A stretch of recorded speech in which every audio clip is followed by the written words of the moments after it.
All right. Hey. Hello, everybody. This is the Political Matrix.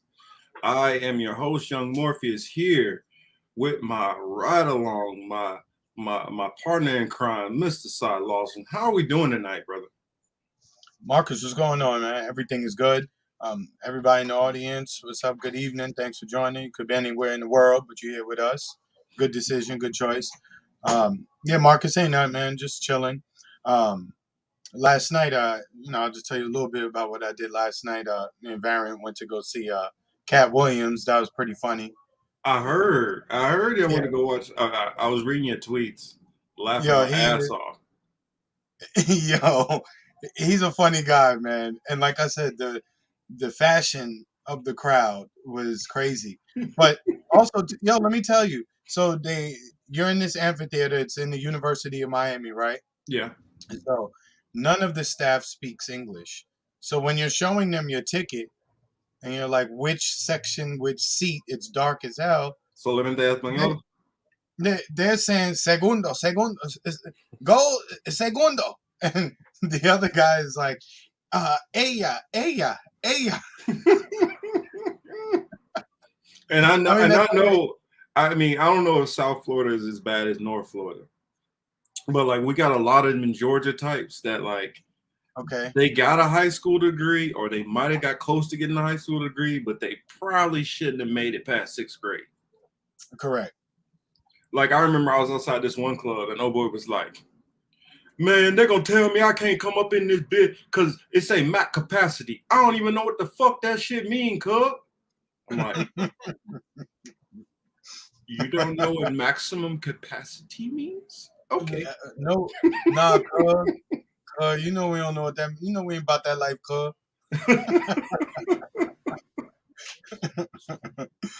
Um, um, but mhm. I just thought that was. I just thought it was kind of funny that you had a show where no one is where they couldn't help anybody get to the seat. So the people who did speak English, they were the ones actually running back and forth trying to help people. So but anyway, the show was good. There were a couple. Obviously, there were a lot of comedians. Um, but Cat, he was on point. I was glad to see him. Yeah, I figured What's up, we Cat? would talk a little bit more because I hopped in a couple of minutes before we set it back. I was the one that was running late, so apologies to everybody out here who was here on time and ready. I went to the gym, and then after that, I tried to go run to the store, got completely tied up, running behind. I figured y'all would prefer I take a shower instead of hopping on here, funky. So just making sure, All I right, know all y'all right. at home and y'all can't smell me, but I can smell Yeah, so, yeah. I saw Cat Williams last night. mhm. He was at down in University of Miami. And I'm gonna make sure to send some love out there to all our friends in the chat. Much love, of course, to Variant out there. Uncle Warren, our brother Ward Deer Entertainment, Words of Will. We see Jira Brown is here. Hey, Jira. Let's see who else we got. Kelly. Hey. I know Kelly gonna have those jokes rolling tonight. Our brother Jack Sith is in the building. Frankie Lee. Let's see. Marcus We got got Lucky Burrito in the house. Hey, Lucky. Hope everybody's doing well, and make sure you guys give her a shout out and subscribe to her channel. Also, check out her content. And the same with Warder. Make sure you subscribe to him. Go and check him out. Show that love. Got SDN. Uh, who else do we have here? got Just Mr. double Street in the checking. building. Baba Yaga is in the house. The Mr. Street. Nightman, Boogeyman, Mr. Streets. We got Misha. What up, Misha? Oh, Misha, the Tina. brother. What's up, brother? Tina, what's going on? Tina is here. Tell That's Shadow we good. said what's up. Definitely. And so tonight we got a lot of stuff to get through. I see Cryosynth is there. Hey, how we doing? I had to write all the stuff down because we had so much stuff. Yeah. Oh, Uh Marcus, real quick. Just yeah, think yeah, about go ahead. Yeah, last yeah. night, right? So Hmm. everybody's running to the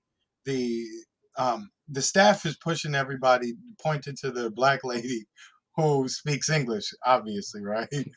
So she's the one running up and down, like trying to Unless you see get a everybody. Dominican or a Haitian. Yeah, correct.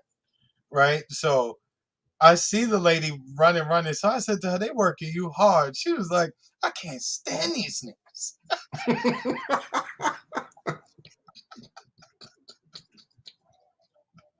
Yeah. Oh wow. Oh man, yeah, it was too funny. She set the tone good. Oh, well, set the tone right as usual. Let's see. Tonight we got a big show. Um, we got all the stuff going on with the Supreme Court pick. I'm sorry, I'm gonna butcher her name probably all night. Ketanji. Ketanji. Okay. Hello, pretty. Pretty says hello to us. Said, what did it say? Marcus, I'm trying to come up with a good Florida man tank top joke that isn't offensive. Hey, but I put it this way. Okay, I guess if you're trying to be nice for the audience, then okay. But you know, me and him, we old school. We don't care. We grew up with the worst of the worst, most sexist, most racist jokes ever. And it just like a water off a duck's back, it just rolls right off. So we don't trip. And I Correct. think most of our people kind of know how we roll, so they don't really trip that much too. I see my brother Paulie, Mr. Shadowban Refugee in the house, Matt Marxist. And shout out to Matt Marxist. He's always dropping some good stuff. He's Yeah, he always does. tagging me in some good stuff that He does. that I might not have ran across, and it's good information for me to either put out on in a tweet or to bring up and research later on for the show. So definitely wanted to shout him out. Let's see. What else do we got? We got, the Supreme Court confirmations, and Chris is gonna go at it from an angle. Some of the things he noticed, which kind of got under his skin. I'm gonna come at it from an angle, some stuff that I saw come under my end, and as Eddie Griffin said, hopefully like butt cheeks will come together. But He another funny dude. Let's see. We got the royal family visit to Jamaica, and I figured Chris is definitely going to have a whole lot to say. For those who know, of course, our regulars know this. Chris has a half Jamaican descent, so I'm pretty sure he's going to have some words to say about this. We got, of course, we got to talk Russia Ukraine. There are a lot of different comments that I've been hearing lately, and I just want to dive into some of that. We got to get into this like ridiculous. I mean, I almost thought the dude was trolling, because there is a troll video that's out there, and we might even show that when we have enough time. But I learned that no, this congressman in Texas was 100% serious. So we're gonna show some of that. And we got a couple other stories. As we run through the night, we'll get onto it. So let's go on ahead and throw the intro up, and let's get this party started.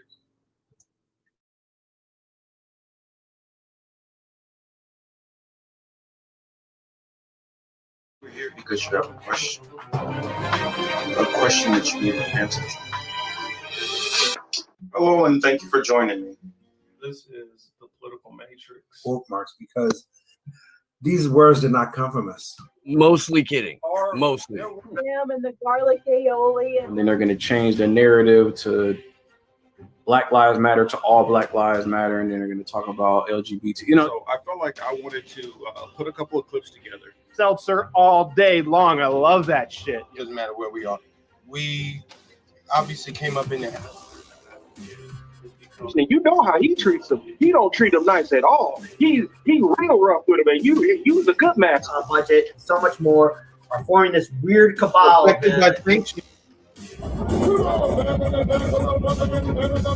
it's not. None of them are. Do the Chinese own part of that? So he picked Masvidal. So I have Kobe tonight. Whether it's Biden, whether it's Obama, just sitting up there. There are people in the Green Party that can organize. No, they can organize. They usually just get blackballed by their own party too. Taking orders from the private industry here. you know, like I say, people come on here and they can say stuff they don't normally say on their own shows, which is fine.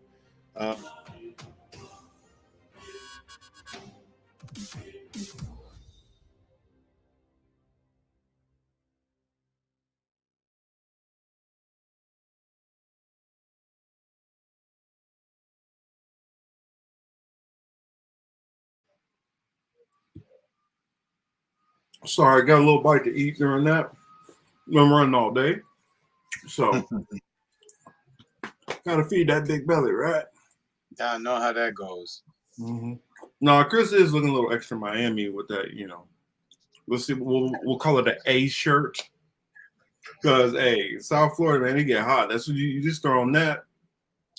Couple of, like, I mean, when I remember when I moved to Florida, I was like, I swear, these are probably the thinnest shorts I've ever seen made anywhere.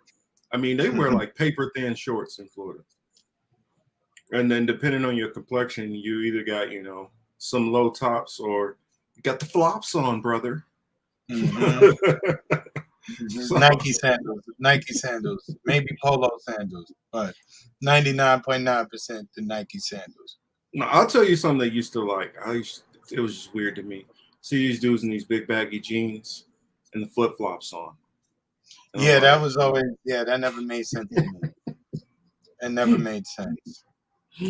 All right, I don't do the thong flip flops either. No, they have to be sandals. I don't like nothing in between my toes like that. All right. So out of all these subjects, you know what? Let's start off with a little bit of fun. Do you got that? You got the Congressman? And I'll set it up while you're pulling this up. Got it. I'm ready. This Congressman is out of what is it? Texas. Plano. I think it's Plano, Texas. I saw this, and I probably had to watch it two or three times. And I tell everybody, make sure you pay attention in the background, because I believe that these are probably people that might be part of his staff that knew he was going to do this, and they were like, "What the hell is this dude doing? Oh shit, you throwing yourself up? Or did you?" I meant to hit share screen. I just clicked the other one by accident. But this dude, I want to show because I know some people have not seen this yet, and I feel like everybody needs to see this ridiculousness. So you know, I'll just shut up and let the video roll. I'm the proof. When I'm in the booth, spitting on the mic, set that back, take all of them blacks. Putin is a bad racist. Put them in the ground, white or brown. And I'm in Plano town. And you know you just got found. I'm a pimp, I'm on a blimp. Your license is shrimp. No, you can't stop my shine. I'm number 99. And you know I'm granted. And you know I do it all the time. One more time, I'm teaching class. This is your home. Zelensky is a VIP. Hey, Chris, run it back to the beginning. Let it catch up. Yeah, because it's kind of a little bit behind, but let it run it back to the beginning so they can catch it all. I mean, when he started going high pitch, I was like, "What the? Oh wow, man." I guess. All right, you want me? Words of Will says Alex is a trip. Is that this guy's name? Because, geez, Louise, yeah, this motherfucker got problems. But go on ahead, Chris. Yeah. Oh, Kelly's funny. I saw her comment. I saw it.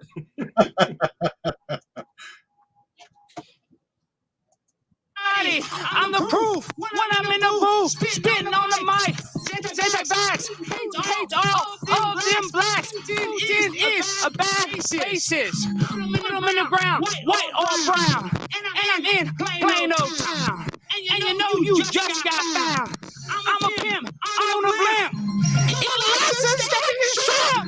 No, you can't stop my shine. I'm number 99. And you know I'm really shine. And you know I do it all the time. One more time, I'm teaching class. This is your home. Zelensky is a VIP. Ukraine and I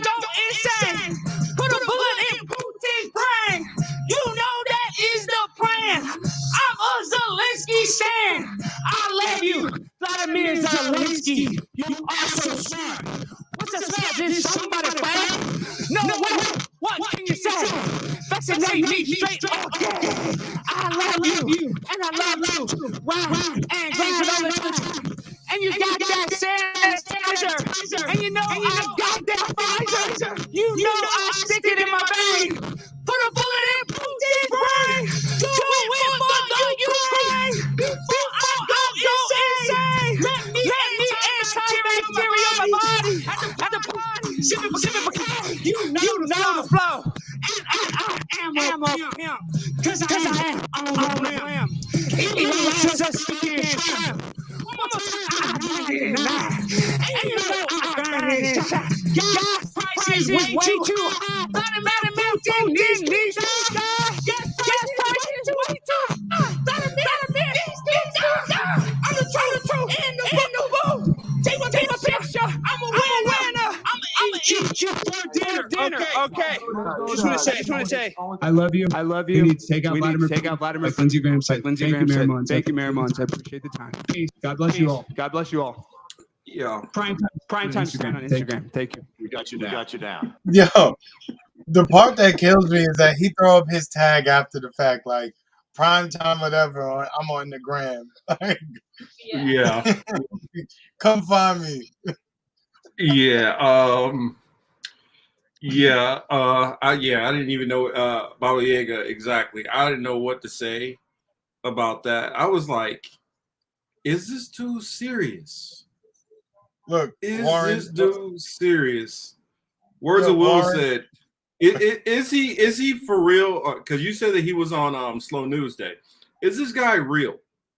Is he being serious? I know he's a real congressperson, but was he being serious here? Because I'm thinking that he might be that one guy, because I know there is a guy out there who does these videos every now and then, and like mocks he mocks the courthouse always. It is parody. Okay. Yeah. Thank God. But, I will say, tell me they're not that bad. Tell me they're not that bad. Oh, is he the one who did the one with the Biden shirt? He might have. It should be in the. Let me see if I can find it. If he's the one I'm thinking, he did the Biden. Oh gosh, this guy was. It was hard to watch. Let me see if I can find it. Yeah. So he is a parody. Apparently, thank God he is a parody, because I'm like, we can't tell me we're not. This is not the people that we're actually electing.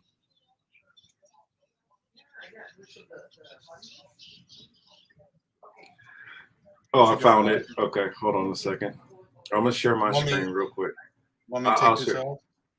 Yeah, you can do that. Yeah, I gotta show y'all this. I guess this is him also. Man, this dude, whoever he is freaking a comedy genius. I don't know if you guys have seen this one, but I think Chris shared this with me. War with Ukraine and Russia. If we had a nuclear war, it would be worth it if it could just save one life. What?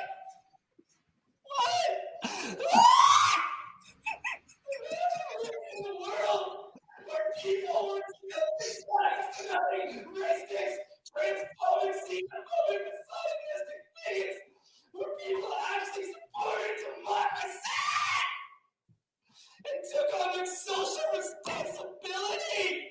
The only way to fight for our democracy is to get vaccinated while supporting Ukraine in the fight. And that is your social responsibility. Everybody. One of the people I look up to, who I've begun to love, is Klaus Schwab. And he said by 2030, you will own nothing and be happy. And I stand with him because I am not selfish. And those who stand against it are selfish.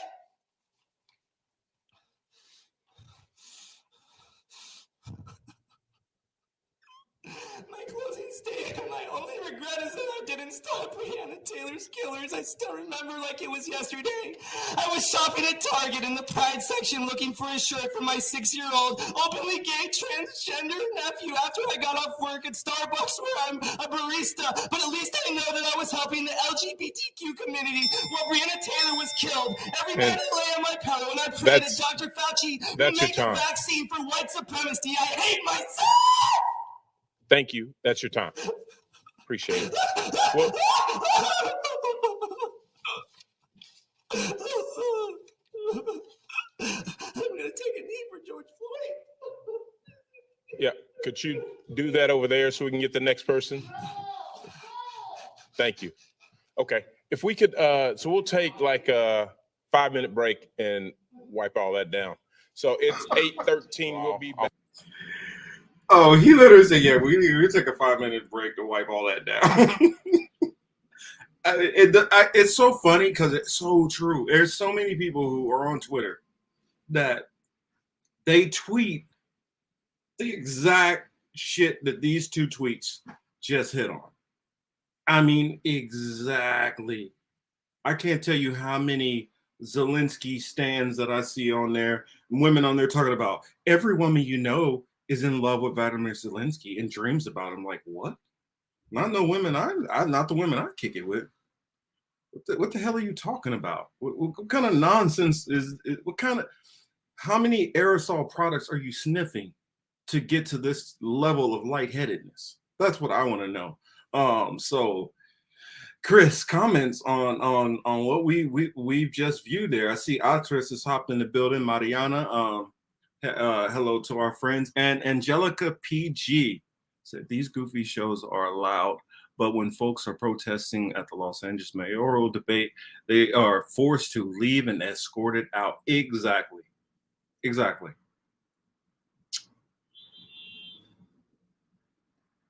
Oh, you're on mute, Chris.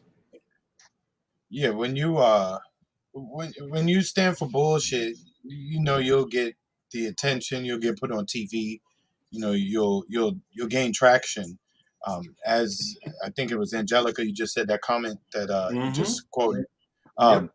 When you show up to do something real, that's whenever they will actually remove you. All that shit with the cameras and having people entertain what you're saying, that doesn't work. They get rid of you.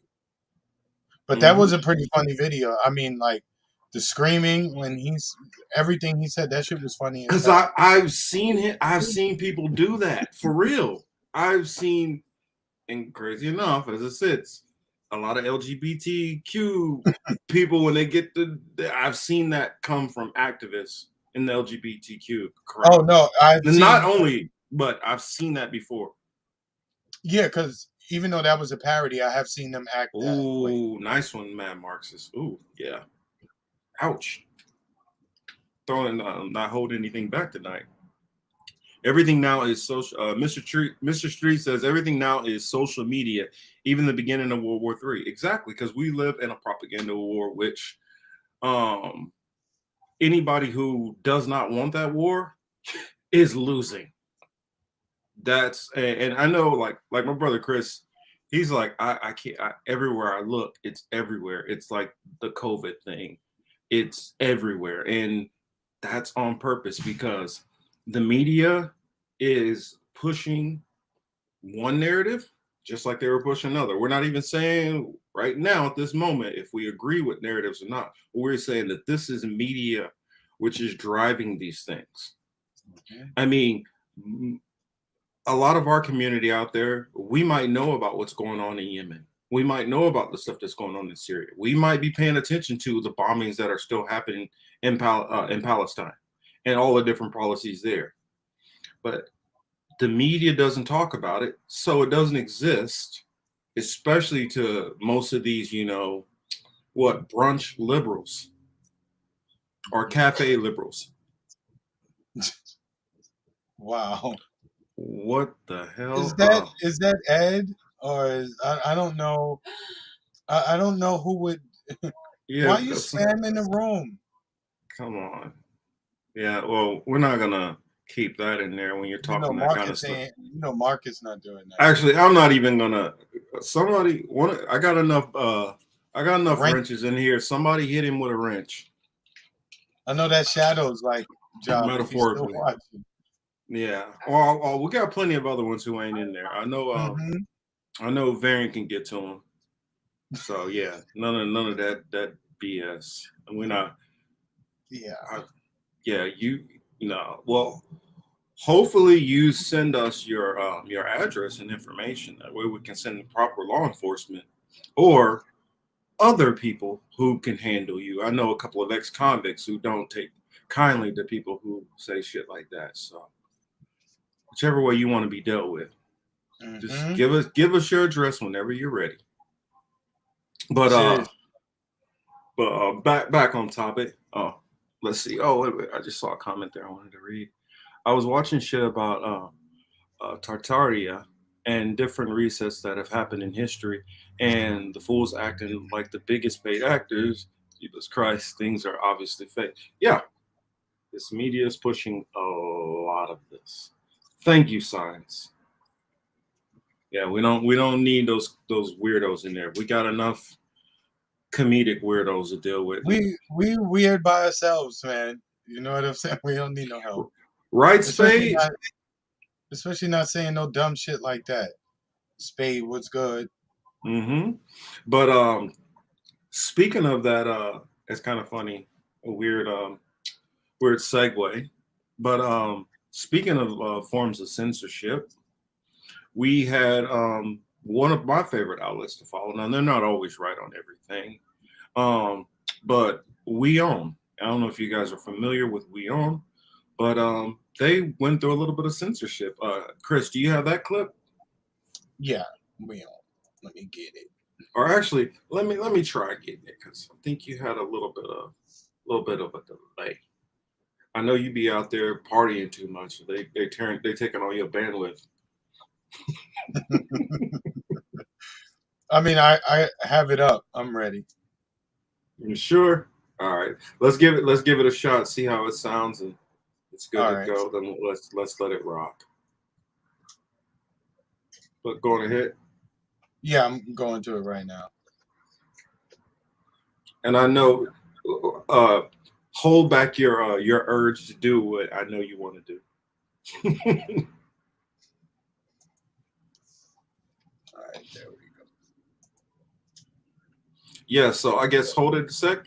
For those who don't know, Wion, which is a Indian, it's an Indian news station, mostly on the internet. You'll either see them go by Wion or Gravitas, and they recently YouTube decided to give them a strike, I believe, and suspend them for 7 days. Apparently, the heat got a little hot for them, and they had to kind of do a little bit of moonwalking back on that. So here's a clip going into that. So go ahead and play it, my brother. We begin this broadcast with some good news. Your favorite channel, Wion, is back on YouTube. And it's because of you. In less than 12 hours since we aired the story on Gravitas, YouTube has backed down after blocking Wion. Dear viewers, we want to take this opportunity to say thank you for your overwhelming support. The way people came forward, the words of appreciation, the anger on muzzling free press, is truly unprecedented. There was a tsunami of tweets and a barrage of messages on Facebook and other platforms. People from all across the globe raised their voices against the arbitrary censorship of news by a Silicon Valley tech giant. This collective push forced YouTube to relent, to wake up and even smell the coffee. You can now watch your favorite stories on YouTube. It's a huge victory for our brand of unbiased journalism. We want to thank you once again for your trust and even support. Our executive editor, Parki Sharma, tells you what really happened. A lot of you watch our channel on YouTube. We see your live comments, your suggestions, your compliments, all of it. In fact, we broadcast live on YouTube 24/7. and it's one of the many platforms we are available on. The idea is simple. Our reportage should reach each one of you, every corner of the world. It should be easily accessible. It should inform your opinion, and every day we try our best to do that. But it seems YouTube does not approve. Earlier this week, they blocked our channel on the 22nd of March. They banned Wion from YouTube for 7 days. No new uploads, no videos, a total block. And a lot of you have noticed this. A lot of you have been writing to us, asking, why isn't Wion posting videos anymore? When will we start publishing content on YouTube? First of all, thank you all for your concern and trust. You deserve to know what is going on. And I must tell you why YouTube has blocked us. They had a problem with one of our videos, this one, from the 10th of March. What does it show? 2 live speeches, one by Ukraine's Foreign Minister, Dmitry Kuleba, the second by Russian Foreign Minister, Sergei Lavrov. Days went by, nothing happened. Then on the 22nd of this month, we got a message from YouTube. They removed our video. They said it violated YouTube's community guidelines. Now, this happens all the time. Algorithms consistently get things wrong. And when they do, our team reaches out to YouTube. Within hours, things are sorted, usually, but not this time. The next day, on the 23rd of March, YouTube rejected Wion's appeal. So naturally, we wrote to them. We demanded an explanation. Let me tell you what they said in their reply. And I've got a mail here with me. This is what they said. Our community guidelines prohibit content denying, minimizing, or trivializing well-documented violent events, including the Russian invasion of Ukraine. Under this policy, we have removed content, for example, denying that Russia invaded Ukraine or alleging that Ukrainian victims are crisis actors. This was YouTube's reply. So just to be sure, we went back to check our video. Check the video that we broadcast. We found this part in Sergei Lavrov's speech.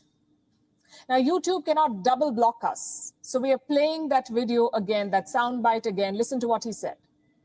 Что касается вашего вопроса о том, планируем ли мы нападать на другие страны мы нападать не планируем. Мы на Украину не нападали. На Украине мы просто объяснили многократно. Наступила ситуация, которая создает прямые угрозы безопасности Российской Федерации. Now, just to be clear, those were Russian Foreign Minister Sergei Lavrov's words. We did not say that. Neither did we endorse any of it. We simply broadcast the Russian Foreign Minister's statement, just like we broadcast the Ukrainian minister's statement. Does that mean we are denying the war? And if so, then YouTube must explain these videos. All of them were published by Wion in the last 1 month. Russia invades Ukraine, Putin attacks by sea, land, and air. Ukraine invasion, Russia intensifies aerial attacks. Russia's Ukraine invasion, how Ukrainians are fighting back. Does this sound like denying a war to you? And this is not about proving anything to YouTube. This is about proving ourselves to you, our viewers.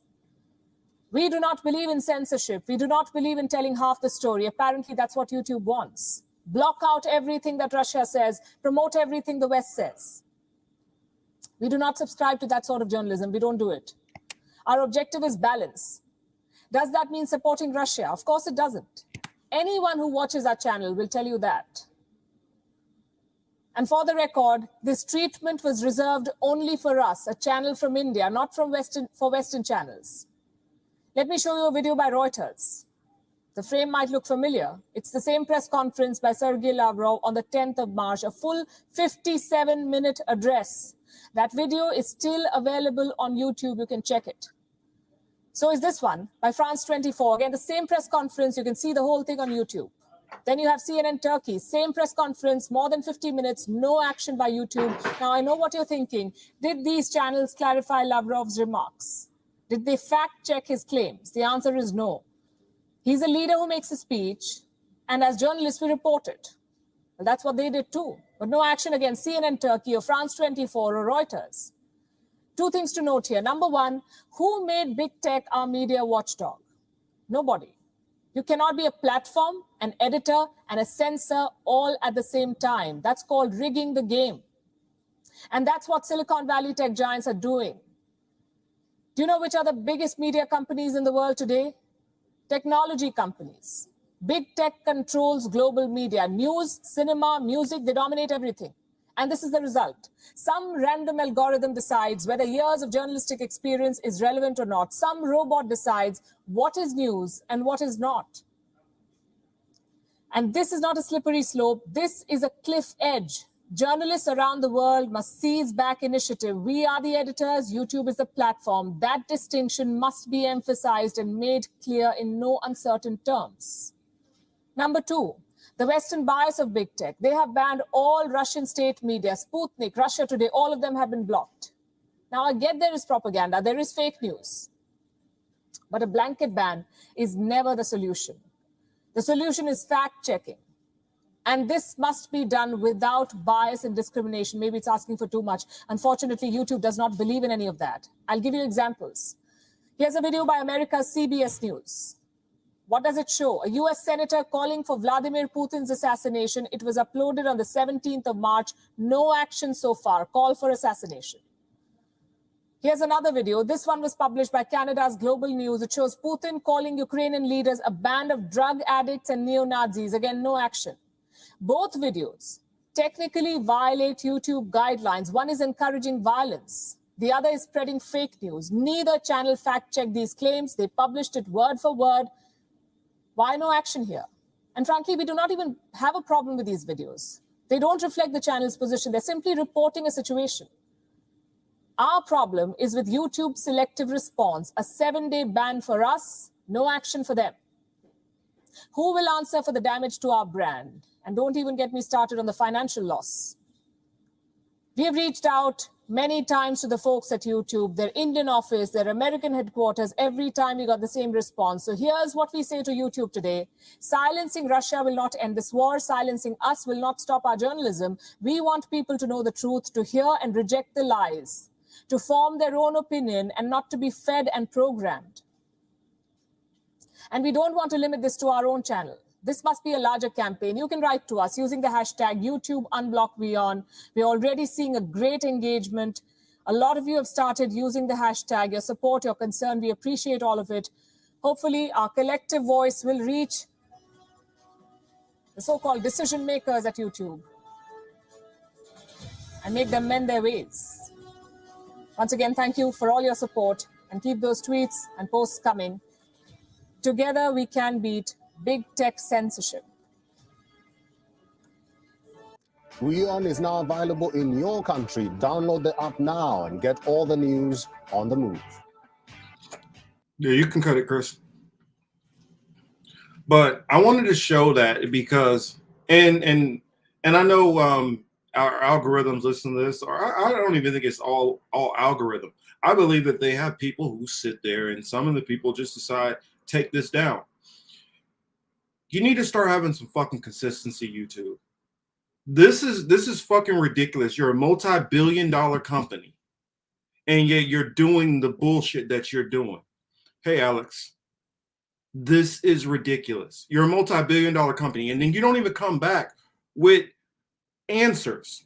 You give answers that I would expect from a middle school student. I think this because no. You're a multi-billion-dollar company. You can clearly say you violated this by doing this, by doing this, by doing that. You don't have to play behind this vague stuff, but we know what you're doing. You're playing behind this vague veil because you want to censor whoever the hell you want to. And you're intentionally rigging the game. Like she said, this is the same thing which happened to The Hill. They showed a speech from a former president. And because they have a political affiliation with the other party and they're showing their political bias, they are going to censor somebody for even letting that message get out. They didn't say they agreed with it. They didn't say they endorsed anything he said. But YouTube is playing this game of, well, even if you even show the information that somebody else said, and then that's not cool. But you guys will get on here, and like that last video that we showed before, you will let somebody get on, even if it's parody or not, get on and make a rap about putting a bullet in Putin's brain. You will let a congressperson get on there and talk about presidents need to be killed. I mean, granted, he's president of another country, but you're allowing all of that perfectly fine. And then you'll get on here and somebody makes one little comment that you feel might affect a certain other community. And then that person needs to be all the way down, but they can advocate for murder. And everything she said was dead on except for one thing. The Azov battalion is what Putin said they are. And that can be documented and proven also. The whole standard of, well, making light of situation, that is so damn vague. That's up to a person's interpretation. I guarantee you, if I sat 20 people down who work for YouTube, they're not going to all come to the same agreement on what was making light of a certain situation or not. You can easily say that those parody videos, which I just showed earlier, are somebody making light of a situation, but you'll keep those on there and let those go for millions. You will let politicians get on. You'll let people talk about, let's call for airstrikes, not even knowing what the hell an airstrike is, even, what it encompasses. Because I've heard this on Richard Medhurst's show. He covered a politician not knowing what the hell even goes into an airstrike. I mean, no-fly zone.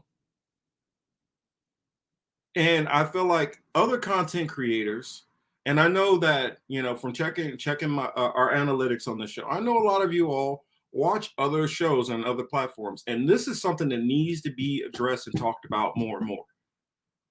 If you're going to have one standard, YouTube, stick to the fucking standard.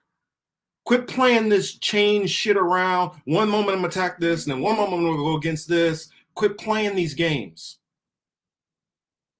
Or else just tell people flat out, no, we just censor people just because. We don't have an actual set rules. Everything is just up to our own fucking interpretation. And we'll just make up rules as we come and go. We say that we have these standards, but all of what we're saying is complete and utter horseshit, and we making it up as we go. Just say it. Because you're obviously showing it by your actions. Sorry, I had to got a little worked up there. Chris, your thoughts on it? No, as usual, you cooking with gas on all four burners, like the teachers used to say, right? I wish somebody on YouTube will sit down and have this conversation with me. Have it on the live stream. Have it on there. Explain this to me, because it's bullshit. It's completely bullshit, and it's totally random. I mean, obviously, you can lie, push propaganda, and push products that are not good for people as long as you're a multinational company, right? Or or one of these big media entities. But if it's you and me, if it's Warren, if it's anybody else, in the chat who does content, let them say the wrong thing and they're out of here. But the other problem is too. We just witnessed it with the Wion thing, right? Part of what helped them get their channel reinstated was the massive amount of support that they received, right? YouTube had to see that and had to feel it. On the other side of that coin, though, there's people watching who don't like us or who don't like other people, right? They start snitching, complaining, tagging, telling, crying. And that's what also leads to people getting their channels taken down. There's a lot of bitches out there, and I'm not talking about women, right? There's just a lot of people would see something they don't like, and the first thing they want to do is run to the authorities and go tell. But at the same time, these people would claim to be anti-authority too. So in addition to the government and the media working hand in hand to make sure that the narrative remains the narrative, individuals also knowingly and unknowingly end up doing the work on behalf of big tech and the corporations and the media. If you don't like what somebody says, just change the channel. If you're on your phone, just flip to the damn next video. It's not that difficult. And then last thing, we know YouTube is full of shit. We've seen that time and time and time again, just even here on our little channel over the course of the last 18 to 20 months. You know, I just, it's difficult to say what you, it's even difficult to say what you want to say because we are on their platform. So at the same time, you can't go in somebody's house and they offer to cook dinner for you and tell the chef like, yo, you're trash, right? So, but at this point, the way YouTube, the outreach of YouTube and how their platform is set up, at this point, they're basically a freaking public utility. They shouldn't have the power to just, oh, well, we're just going to go in and well, this is okay, but that's not okay, and picking and choosing. And the fact that they, I get it if the algorithm just screws up something and you appeal it, but majority of the time, whenever you appeal something, it just, they don't give a, the appeal is ridiculous because they've already decided what the hell they're going to do. The only reason why this went backwards is because they didn't realize the level of power which Wion has and the kind of influence. And when they got all that backlash, they decided, okay, they only did it because of the backlash, not because that they realized that they fucked up.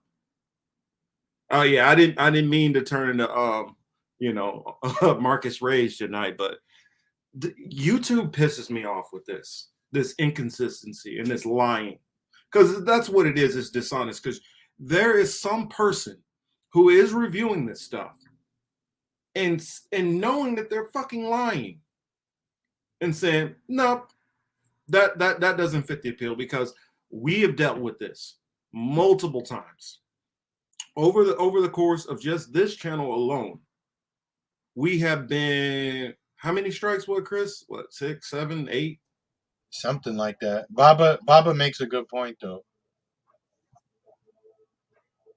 Yeah, I wish we didn't have to. That's what I'm saying. It's a public utility. Other people are like, well, we can go on and use Odyssey or this or that. Yeah, we use all those other outlets, but we don't have the reach. Because what happens is we go over to Odyssey. Most of the people don't know us over there, and then we're sitting up there at five people viewing the channel until it starts to pick up. I mean, I've tried to do Odyssey. I've tried syncing the stuff, and the thing's all tied up. I can't get it to work properly. Rockfan, for some reason, keeps a wall up, and it's like we only let certain people in, Which, by the way, congratulations to Indie Left News. Yes, they got on the Rockfan, Indie, I like those guys, man. Congrats. And they have actually offered for us to be able to broadcast some of our content onto their channel in the meantime until we can get on Rockfan, hopefully. So probably starting next week, you'll probably see some of our content on Rockfan on Indie Left News' channel. So look out for that. And then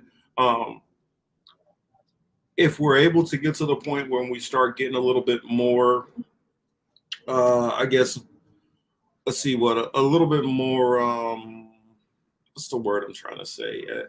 A little bit more steam on Rockfan. We will start to do some portions where it might be, okay, we'll do about an hour of the show here and then probably do, and then the rest. Split up the rest. Yeah. Do the rest on Rockfan, because we need to start being able to really speak without speaking everything in freaking code, like we're on a damn plantation or something. Mm-hmm. This is, I mean, and oh yeah, Tara Reid got on Rockfan also, but Tara is a much bigger name, so I expect her to, and she needs to be on there because if you look at our interview that we had with her, I know for a fact more people looked at it. Marcus, no, go ahead, Marcus. Oh, I would say I know for a fact more people looked than that, and I know Twitter and YouTube are shadow banning her. She's learned how to be careful and not say anything that they could use to yank stuff down, and we've gotten better at being careful and not saying things to get us yanked down. So what do? They shadow ban. They cut numbers down. They did that when I isolated the Fiorella interview. That's what they did with that one. I literally saw it cut in half. The what was it? Maybe what was it? About 12 hours after I uploaded it, and I saw it get capped off and not move very much. Yeah, Rockfan needs to loosen their clubhouse. If you guys really, if Rockfan really wants to be a threat to YouTube, or what did I call it? CensorTube. That's what we need to start calling it. If they want to be a threat to CensorTube, then they need to open it up a little bit more. I mean, we shouldn't have to be like, well, maybe I'll go to Rumble, you know, and be over there with the Dan Bonginos and all those crazy people. See, SM Daman, hopefully I'm saying your name correctly, says hello. Let me put that on the screen. It says, kind of new here. First saw you guys on Franco's channel on Rockfan. Cross collaboration definitely helps. Yeah, if it wouldn't have been for the cross collaborations, and shout out to Frank Analysis, Franco, our brother over there. If it wouldn't have been for him, a lot of people wouldn't have started hearing about us at all.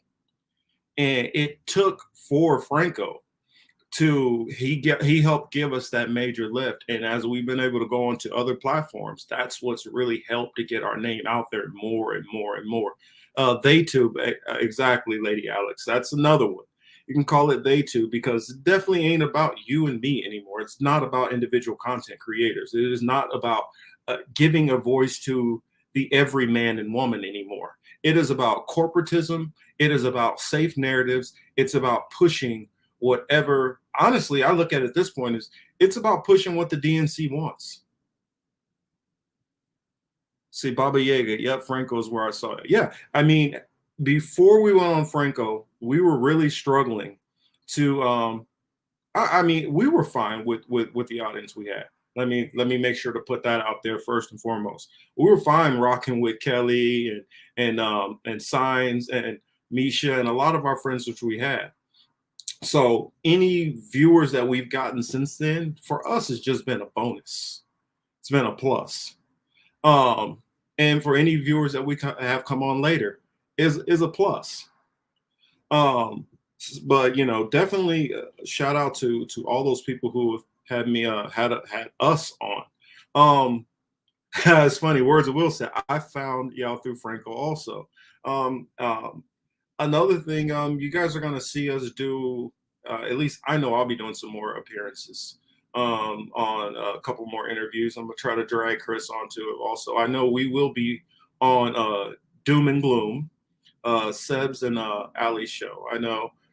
And we're going to be talking about some of the stuff that we talk about on here. We're going to be doing a little bit. Shit, I learned of you via collabo with Fiorella.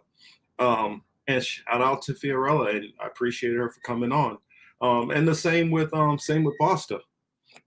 Hopefully, I'd like to have Kit back on here in a while. I've been seeing him. You know, he's been really cooking with gas lately too. So I'd like to have another conversation. Let him get fired up.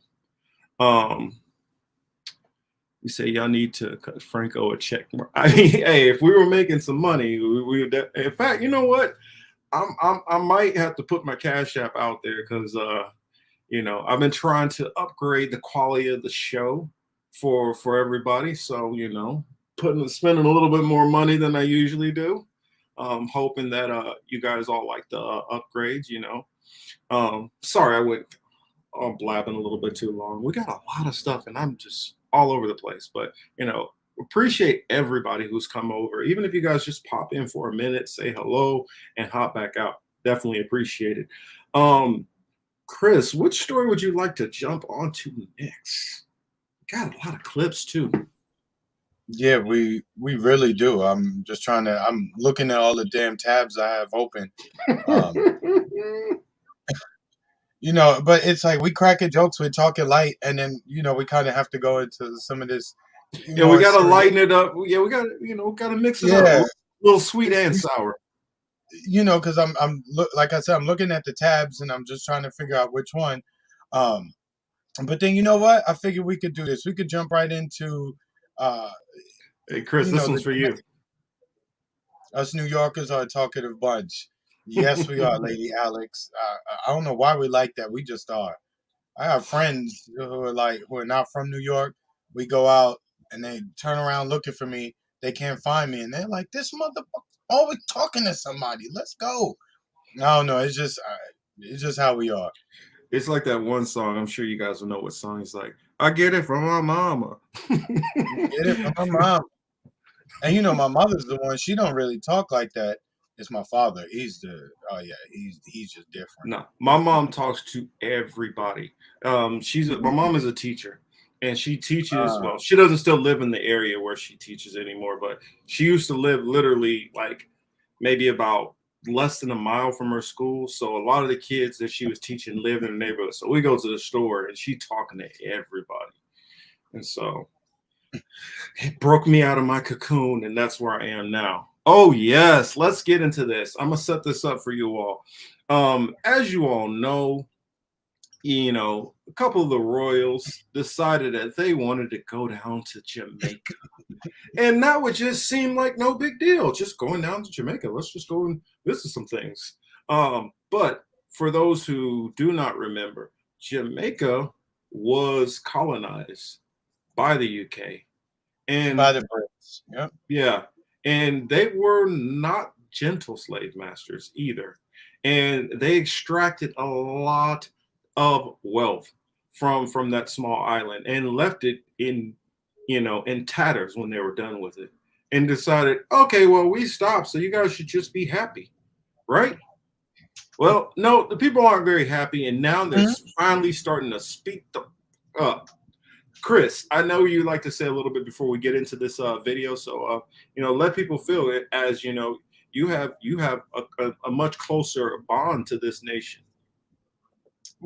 Well, what's weird is, my whole life, my family members, the older ones, they've always spoken of the royal family with some sort of respect and reverence, right? Oh, the queen is coming. Oh, the queen. They were always like real, like nice. Me and my homeboys play cards, right? We play spades. Somebody throws down a queen of spades or a king of spades. My homeboy tends to slap it with the ace of spades, right? And say, there ain't no kings or queens in America. We talk shit playing spades, but I digress. Going back to it. But they're just a little too, they're a little too deferential to the royal family. So for me to see at this stage that they're even now mentioning the R word, which is reparations. Oh yeah. It kind of had me like, wait, I thought you guys actually liked the king and queen or the royal family, I should say. But a lot of older Jamaicans, they still had that reverence towards them. It's weird as hell, but Chris, it's like here in America. You look at who are the people who are propping up the damn Democratic Party. I'll just say it. Sorry to interrupt. No, I'm shaking my head because we know who's propping up the Democratic Party in terms of constituents and actual supporters. It's us mainly. Old black church mothers. Correct. And, souls to the polls. Let's go. You better be in church on Sunday. Whatever. But anyway, it was good to see that at least some of them are saying, "Yo, why don't you give us some money back for everything you took from over here?" So anyway, without further ado, we're just gonna get into this video real quick. Shout out to the Duke and Duchess of Cambridge and the entire royal family. That reparation time come now.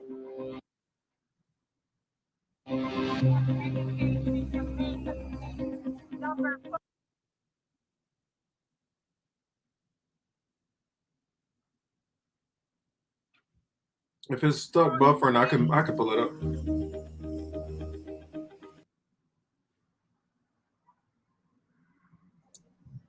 Yeah, if you got it. Yeah, if you got it, pull it up. Yeah, I got it.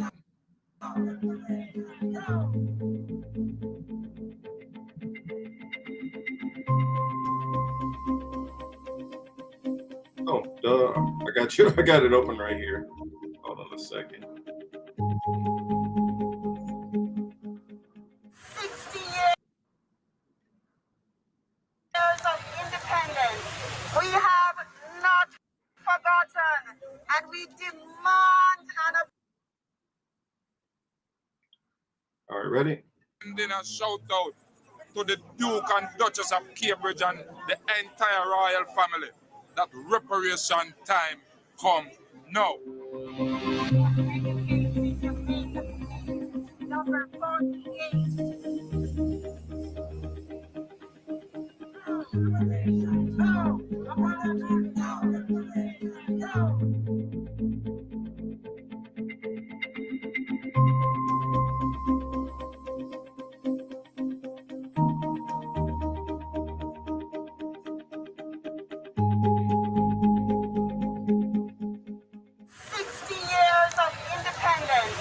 We have not forgotten, and we demand an apology and reparations.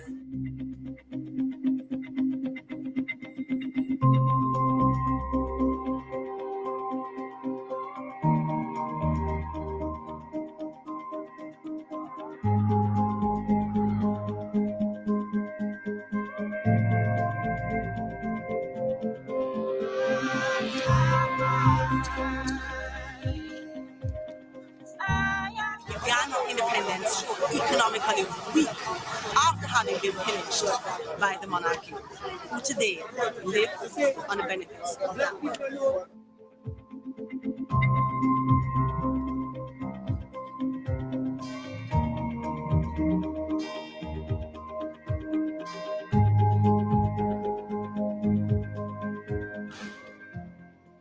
It's an insult to us for these young people to be here to try to persuade us to keep the status quo in place when our goal is to loosen and remove the hands, the gloved hands of the Queen from around our necks so that we can breathe.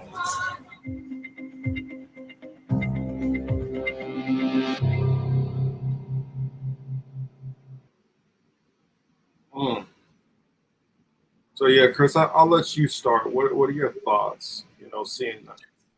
Again, when you start seeing this pushback, you start seeing organizing. You know, those are all very promising things. So I don't have anything bad to say about what they're doing. I wouldn't be asking for an apology though, quite honestly, because I don't give a if you're sorry or not. Why don't you just cut the check?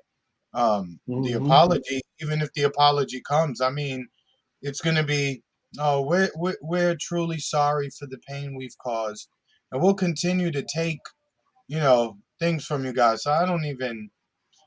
The apology means nothing, and just like SM just said, it's either not coming, or if it does, you know, it's just going to be bullshit. You know, it's not going to mean anything. Are you going to cut a check? That's the most important thing to find out. Is England willing to look at the situation, review it, and determine that, hey, yeah, we did steal everything. We did run, you know, plantations there and the like, etc. Are we going to give these people money? I think there's probably like a 0.0001% chance that England does something. And correct. I agree. Also, I agree with her also because if they cut the check, then all of these people who did what they did have to cut the check.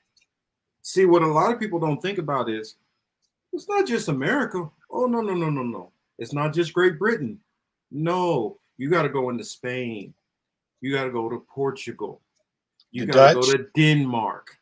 You need to go to the Swiss. You need to go through damn near every single country in Europe. In Western Europe, for the most part. Yeah, in Western Europe, you need to go to every damn part because they all did it. And people say, well, but you know the Irish, they were indentured servants. Well, you do know that the Irish ran a lot of plantations out of the Caribbean, right? A lot of people don't know that.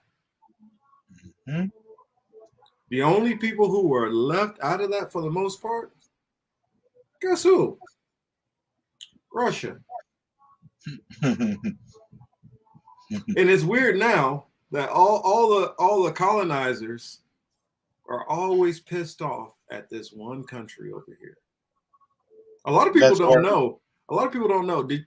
I think we've talked about this, Chris, but during the Civil War, the banks were funding both sides.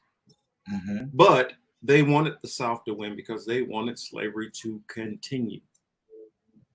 They were at the point of closing off the blockade. They mostly closed off most of the blockades to the north and were starving them of supplies. Until the Russians sent over ships. When the Russians sent over ships, in fact, while I talk about this, I'm gonna see if I can find it and send it over to you, Chris, so you can put it on the screen, because some people don't believe that this happened. The Russians sent over ships, and that opened up those lanes. Once they opened those lanes up, that is when the North was able to that's when they were like, okay, now we can get in some of our supplies, now we can keep on fighting. But if that wouldn't have happened, they would have definitely lost. The North would have definitely lost. Let's see. Can I find it? It's kind of crazy though when you really just sit and think about it, right? My people have come to your house and we've stolen everything. We've stolen people. We steal your resources. We steal everything. And then we every few years or every few months we come through. We walk in the door, we put our feet up on on your ottoman, sit on the chair, wait for you to serve us. I mean, just the fact that they feel comfortable flying into Kingston or wherever they flew into, right? And to have the Jamaican government, just like the rest of them in the Caribbean, in the West Indies, going to do, open their arms and, come on in, be nice, here's a patty, here's some doubles, here's some raw tea. Like if anything, if they giving them food and drinks, that shit should be poisoned. Like, don't come back over here. That's just how I feel. Like I said. And a quick note to throw in there. And you guys, YouTube, are allowing the wishing of death on leaders. So don't be a fucking hypocrite. Let my man say what he says. Correct. Sorry, I ain't say nobody shouldn't do that. Well, I mean, I'm saying they should. I'm not, I'm not doing it. So let people do whatever it is they want to do. And we not funding it. Correct. do it at your own risk. Correct. But that's what should happen. I mean, they should they should fly, it should be when they're in the air thinking about landing, the pilot should be like, excuse me, we have to make a U-turn. It does not look safe for us. It's hostiles on the ground. Like, that's what should happen. They should have to turn around and fly their ass right back across the pond, as they like to say, back to that cold, gray-ass country they come from. You do know that happened to an extent when, what was it? When the French start leaving out of Africa, right? Oh, it might have been the British. When they were leaving out of areas of like the Congo and stuff. They're like, yeah, we can't really like ride back up in there. I might not be able to find it. Well, I'll probably tweet it out. That way I could be able to have it on record that it does exist. So I was going through my mountains of research, which I have in my phone, and saw it earlier. But oh well, if I can't find it, I can't find it. No, can't find it. Or if I find it later on, I'll bring it back up. But yeah, I honestly feel like, let's say royal's more like royal pain. Yeah. Warren, you went to Golden Crust? We call that like that's like the fast food of like Jamaican food, right? I mean, look, I just had Golden Crust last week, so I'm not gonna sit here and look down. But most of the time, I just go to like a Jamaican restaurant and I go get some food that way. Damn, I'm hungry now. I want some escovitch fish, rice and peas, cabbage, plantains. I'm so fat, kid. I love food. Hey, don't get me started on any of the food and us getting fat. I mean, let's see. Jamaica's already the guest that Sanders Street, so. Street made a good comment that I want to highlight here. When you have leaders pocketing the money, the population catches the mess. And that's the other part about it that I didn't speak on, right? The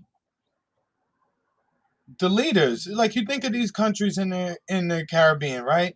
They all have this beautiful beachfront, miles and miles of beach. The water looks great. Everything about it is like, magical.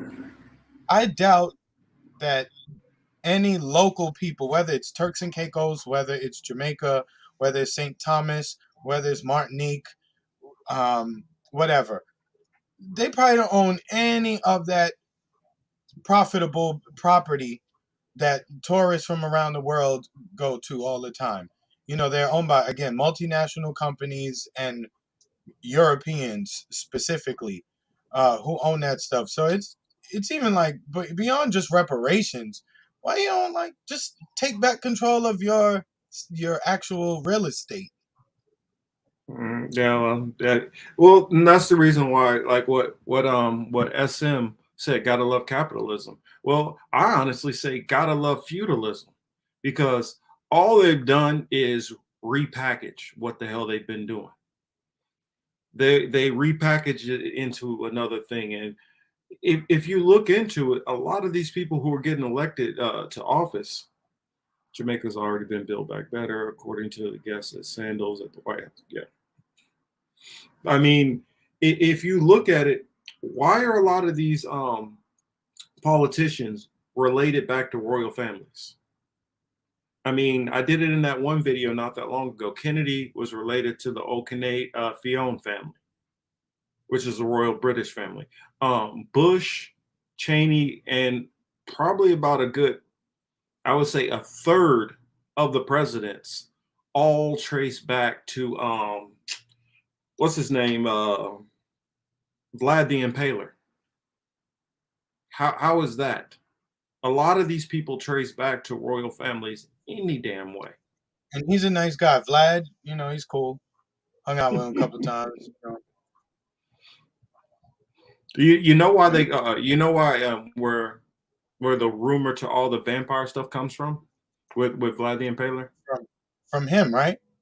Well, it's said that this is just what one of my teachers taught me, and when I'm in what was it Eastern Europe? I say Eastern Europe, Eastern Europe, European history. It was talking about that Vlad the Impaler, when he would impale his enemies, he would literally sit down in the midst of the bodies impaled on the stakes and eat. And they said blood would literally be dripping into his food and he'd be eating it. Now, could be an old wives' tale, but that's what the professors say. And you know what? Speaking, this is a good segue. I finally had a good one, right? We went from talk about food to the president of the United States standing there looking like the dementia is kicking in even more. And what is he talking about here for us? Food shortages as a result of what is happening in Russia, what is happening in Ukraine with Russia. So with that being said, I started doing some research just to see, because I know Ukraine and Russia are responsible for a lot of wheat and barley, etc., etc., etc. Like I just started Googling shit. Like, yo, here in the United States, your home state of Kansas, I think Nebraska was another state that was mentioned. But anyway, we export a lot of wheat. Mm-hmm. And that's homegrown here. So you're telling me now bread and other products are on the prices increased because of what's going on in Eastern Europe when we have it here? You do know they paid a lot of farmers to stop growing. Now, that's the other thing. How do you stand there and say we have a food shortage knowing that there's policies in place that are paying people to not produce food, right? Secondly, um, why haven't you reversed the shit? It it looks again, I'm just trying to make sure I say the right words. I mean, they're playing with people. You know what I'm saying? They really are playing with people, and they don't get it. And going back, and I've mentioned this on this show a few times before. You could see this was coming at the start of the COVID pandemic bullshit. What did they do? What they had the farmers do? They were throwing away food. They were killing livestock. They were pouring milk down the drain.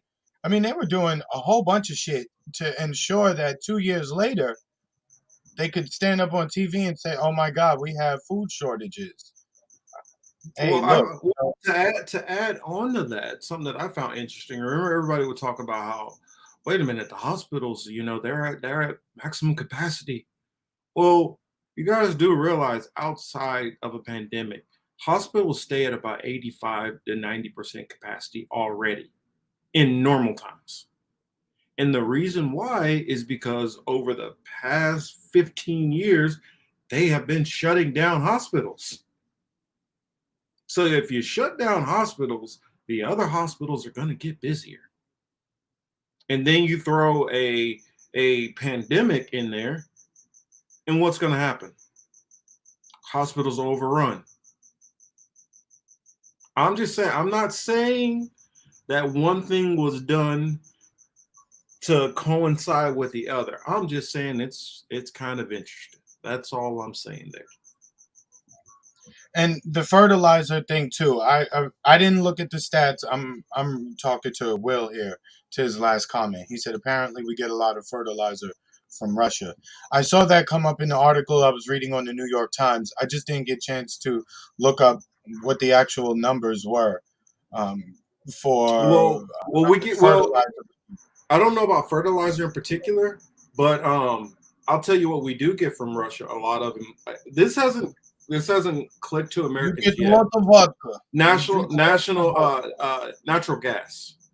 We get a lot of natural gas, and we get a decent amount of petrol also. But when all these sanctions finally go through, because see, this is how it works. They put sanctions on, and then all the orders that were coming, those orders still keep coming through until the end of those deals.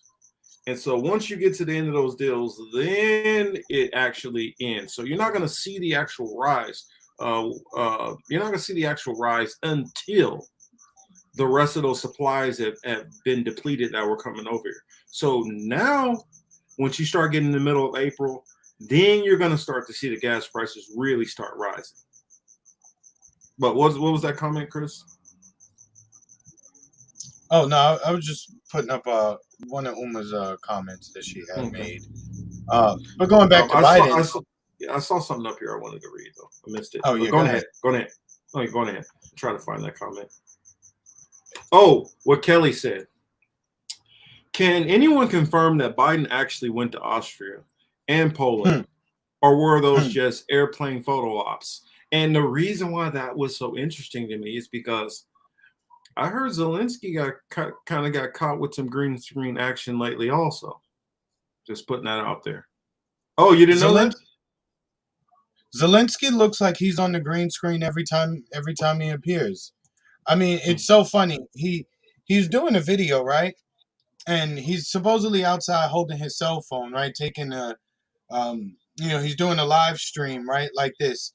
And he walks into the office to where he sits down at the desk and they're already recording. I'm like, so you were able to get the feed from the cell phone to the TV just seamlessly, just like that? Again, all this shit is staged, kid. Of course. It's like when Biden sat on stage and was getting his shot to make everybody feel safe. It's that fake. How he had the whole fake looking background of the White House when you actually pan back and it's actually like a movie. It's like a TV stage basically. Question for you, Chris. It says panel /chatters. If Jamaica declared war on, let's say, Russia, how much money and arms would they receive? Guesstimations acceptable. Well, you know what? Maybe the World Bank and the IMF would maybe just give them a little bit more money on their loans.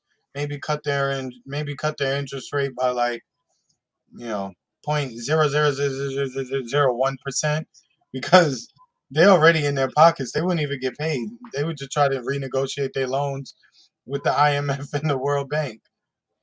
This one here said, and they still bring in 100K refugees with a food shortage. Correct. This is you want to see. This is why I think our politicians are just not. They're not bright people at all. You want to see all this Ukraine fever die off quick? Actually, bring in that many refugees. You're gonna see how fast Americans are like, well, I didn't think you're going to be bringing them here. Now, I don't want them taking my benefits. I don't want to be paying for no. Watch how fast that happens. I'm just saying. Let's get caught. Let me get myself caught up. I'm just pulling this video up, Marcus. I'm going to see if this works now. What you got? Just Biden. Biden. Mm-hmm. Like, just listen. First of all, even right before I hit play, just even listen how this guy talks. He talks like somebody's grandfather or somebody's uncle, who you would just say like, oh yeah, they probably need to go. Uncle Joe need to go sit down. Grandpa Joe need to go sit down. He's doing too much. He need to sit down back in the home. That's where he needs to sit down at. So with that being said, just listen to this crap. With regard to food shortage, yes, we did talk about food.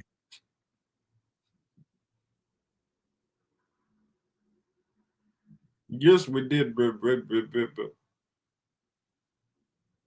Shortages, and it's going to be real.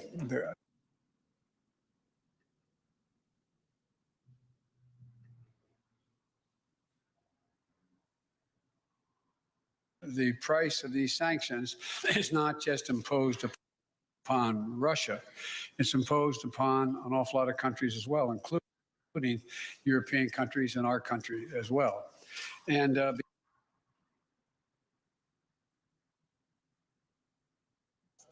look, I just said, yeah, I don't know, Baba, I don't know what's going on. You know what? There's a boat show. There's a boat show near my house, and there's a ton of people here. So my internet's been acting funny all day. Normally it doesn't. But anyway, the video just basically says Biden says after meeting with other world leaders there in Europe, what does he say? Yeah, we spoke. We talked about food shortages. It's real. It's coming. Was he supposed to say that out loud? Well, by the way he's scratching his head, probably not. Yeah. He like, did I fuck up? I think I fucked up. Oh shit, I'm live. It's true. So with that being said, like he told you the truth. Look, I always tell people all the time, it's not a conspiracy theory to listen to what world leaders say, even the puppets sometimes. Sometimes they're telling you the truth. We know they bullshit us a lot of the time. Sometimes they do tell us the truth, and you should pay attention and listen. So when they say something like this, and again, this is the Democratic president who's not doing that well since he's taken office, right? I don't think his approval numbers are doing that well. They're not. Anybody I ever come across and talk to, and his name comes up, no one ever seems too confident about him. So with that being said, he's telling us food shortages are coming, knowing that politically that's going to hurt him. In other words, they don't give a fuck. They don't give a about you or anything. Well, they know. Well, I honestly think these food shortages are going to come because this dude has decided that he wants to press all the. He decides, you know what? We're just going to. They want. How do I phrase this the best way? They want this situation with I mean, because you got to remember, think about it. I know definitely Chris remembers this, and I know some people who are our age are a little bit older. They all know about the Russo fever that we all grew up with. I mean, go back to, I was just watching the other day, Top Gun. Who's the major villain that they're going against? Russia with the MiG-28s. You go back to Rocky. I mean, Rocky 4. Who is it? The big bad Russians. You go to Red Dawn. Who is the enemy? The big bad Russians. Go to Rambo, what was it? Rambo 3. Rambo 3, he's in Afghanistan against the Russians. Fighting the Russians. You go, I mean, we could just keep going on and on and on about how the 80s up to the 90s. I mean, you go into the Clancy movies about Jack Ryan. You had Hunt for Red October, Russians. You had what was that U-boat movie? I can't remember what it's called right now. Somebody will remember it. Even if you go into what was that? Crimson Tide. Look, they were worried about, Russians and Chechens. Look, Angelica's comment basically sums it all up, right? Homeland started with the Middle East, because I was watching Homeland at one point, right? So it started with the Middle East and it ended with Russia. That's exactly where we are. Like you said, Marcus, every movie from like the 80s up until like 93, 94, especially action movies, it was all Eastern Clear and Europeans present and Russians danger. were the bad guy. Every single one. Russians are always the bad guy in every freaking movie. I wonder why that is. Let me throw out just a couple of things, and I want y'all to put this in this column. Go ahead, put a plus here. Put this in this column over here. Put this in this column, and let's see what this equals up to. Russia, and we'll go back to trying to remember their names right now. Help me remember the Russian royal family that was assassinated. Bond movies. That's another good example. From Russia with Love, and there's so many other ones. Blofeld, I believe, was German though, but that's the other person. That's the other angle that I'll throw in there. If somebody can help me remember, who's the Russian family? Romanovs.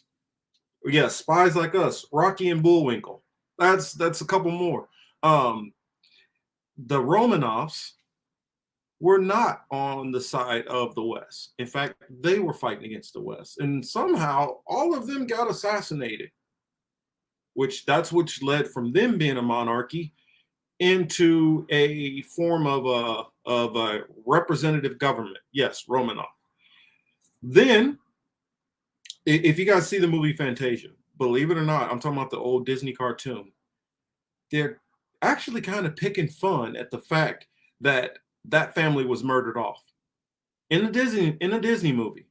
Now, Operation Paperclip happens, and not only Operation Paperclip, there were other Operation Paperclip just denotes when many of these certain people who came from Russia's greatest enemy at the time all start flooding into the U.S. and start flooding into South America and start flooding into a whole lot of places all over. And then what you notice is all of a sudden, Russia is always the bad guy. Now, let's tie in. Let's just think about, I'm not going to say this, but you guys can figure out where I'm going. Which people? Look, I'm trying to figure out how to say this carefully, but yeah, go ahead. No, I was thinking about that clip, right? And it's almost like they told Biden, hey, when you go out there, you're going to say these three things. And he's like, yeah, we just discussed food shortages. It's real. It's coming. They're probably in his ear like, shut the fuck up. There ain't nothing else you're supposed to say. We told you what you're supposed to say, and that's it. Oh, now I guess I know how to formulate it now. So, Russia, World War I, people keep this in mind. Who is their biggest enemy? Now, go into who Russia started fighting in World War II. Who funded Russia? I mean, who funded that other nation, which I won't say, in which a lot of these people fled from that country after that war? A lot of them into the U.S., a lot of them into other parts of Europe, and then into South America. Descendants of a lot of these people, and if you notice, in our government, we have a lot of people which would be from that nation. Screw it. Fuck it, I'm just gonna say it. Got a lot of people of German descent in our government, and we got a lot of people of Ukrainian descent somehow in our government. And having a lot of power, and then all of a sudden Russia is still being framed as the bad guy. I mean, for me, it's pretty clear. Somehow the war that stayed over there just got exported. And so now all the new countries they're in, they're continuing the same war with the same nation. Yes, NASA, a lot of those scientists who went into that group. And it's kind of funny that you have a certain battalion called the Azovs, Ukrainians, which we have a lot of Ukrainians in America. You guys seeing the tie which I'm there? I'm not trying to say the group in particular that was involved in World War II. But these people all seem to have a little bit of a familiar tie with this group. Oh, you mean yeah, Misha, you know it. Yeah, exactly. For those who don't know what we're talking about, read Misha's comment, and I'll leave it at that. You mean I've seen people say the tiny hats. I wasn't saying that. I didn't go quite there, but I'm just saying it accurately describes the piece of clothing that they wear on the crown of a headpiece. They tiny as shit. Well, and these certain people funded, you know. Well, I got a question. It's obvious. You can find this detail anywhere. The Bank of Europe, well, not Bank of Europe, but the Bank of London is what funded a lot of the people in Germany. Now, if you go into the royal family, you find out a lot of them go back to the Habsburgs. Habsburgs are Germans. So the Queen Elizabeth is a German. I know that's kind of a little bonkers to think about, because when you really get into it, a lot of these royal families to, I guess, merge with and have peace and stuff like that, a lot of them would just marry each other, or, you know, or I needed an army to fight against your country. Let's just team up. That happened a lot. I don't know who's out there who's heard of the War of the Roses and who watches Game of Thrones. You realize the Lancasters from the War of the Roses represent the Lannisters in Game of Thrones, and the York represent the Starks. Just want to put that out there in case y'all didn't know. A little history lesson there. But yeah, let's go on ahead and get off. Let's get on to our next subject. Where you want to go? Where you want to go? You want to go to Ketanji? Ketanji. No, we'll save her for a moment. Because this will just be a quick little buzz. I'll pull this up real quick. Because since I sent all this stuff to you, I could just go straight in and find it. Where did I send it at? Oh, there it is. The U.S., how they love to try to reprimand everybody. Oh, wait a minute. Before I play that one, I did a live stream on my other channel, Hebrew Apologetics. And Kelly says, no wonder why I was always Team Stark. But yeah, that's the tie there. Oh, wait a minute. I guess I missed a couple of comments. I heard somewhere that Megan is even or related to them somehow. You know what? I will look into that. And by next week, remind me, and then I'll try to see what I can figure out and confirm. You have respected judge. Oh, but I was doing on my Hebrew apologetics page, I was doing the mark of the beast. And in that, there's this clip. We showed it on the show before. I wanted to bring that up since I saw that I still had that on my screen. And I covered it on there, but I want you guys to, because I feel like this is so pertinent and is going to be pertinent. Chris talked about something like this maybe about 8 months ago or so. And I heard a couple of other outlets talking about this in different ways.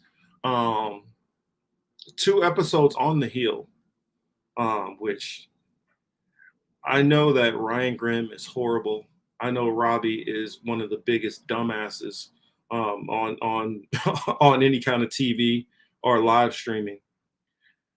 But occasionally Kim is on point with some shit she says. So you guys need to not learn how to just suck out what's good and toss away the crap that's left over. But let me find this. I don't know if you guys remember this or not. I know I've probably shared this before. But this. Mark, just give me a second. Yeah, go ahead. But this clip right here, very, very important to pay attention to. Oh, shoot. Got to switch back over to it. Sorry, I got a ton of things up here. Nowhere does it mention sex discrimination, child labor, segregation. It doesn't mention it. Our constitutional journey did not stop then, and it must not stop now, Judge. And we'll be faced with equally consequential decisions in the 21st century.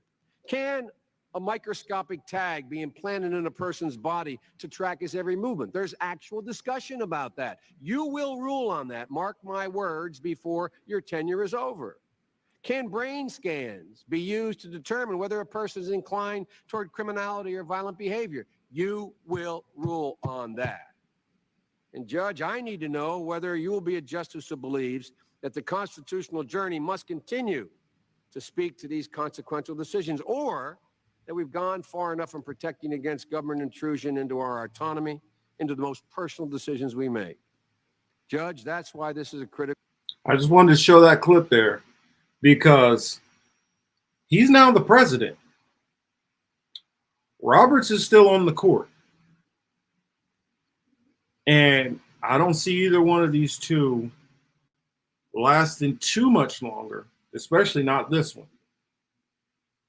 So if he's saying you will rule on this, that's coming soon. Just wanted to throw that out there. A little off subject, but just wanted to throw that out there. And yes, mad Marxist. To be honest, the Bond books are all about the Nazis that fled Germany during the fall of the Third Reich to establish the Fourth Reich. Think Operation Odessa, part of Nazi rat lines. And then do you know that the Bond name goes into, what is it? I'm trying to remember what name it is, but it does go into a very famous house and name. So that's I don't want to go down that rabbit hole and get off topic, but yeah, it look into the name Bond. Look into it's a royal family also. Let's see. I'm just trying to get said Wei Kim, who I miss. Which Kim y'all talking about? I was talking about Kim Iverson. I mean, it's not always 100%, but she knows a lot of, she be on to some shit. And some of it, I think that she might be in the last couple of months been picking up on what other people are laying down. In fact, I know for a fact it is. And I believe that he is picking up off of what other people are laying down. Russell Brand. If you guys ain't on to what Russell Brand's been talking about, it lines up a lot with stuff that we talk about. Maybe a couple of steps behind. But he's getting there. That's all I'll say. Yeah, I don't care about their Rona coverage. They're all not great on that.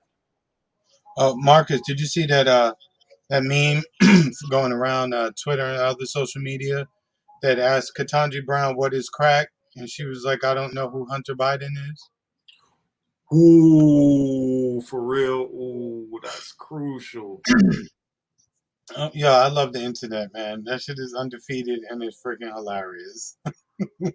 I mean, well, now we can talk about it. Now, I mean, this time last year, if you talked about it, you get thrown off of YouTube. That's another thing. Fuck.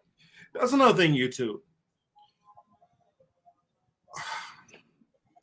You guys keep throwing people off and saying fake news when what you're doing in actuality is you are the one being purveyors of fake news by censoring people who are correct.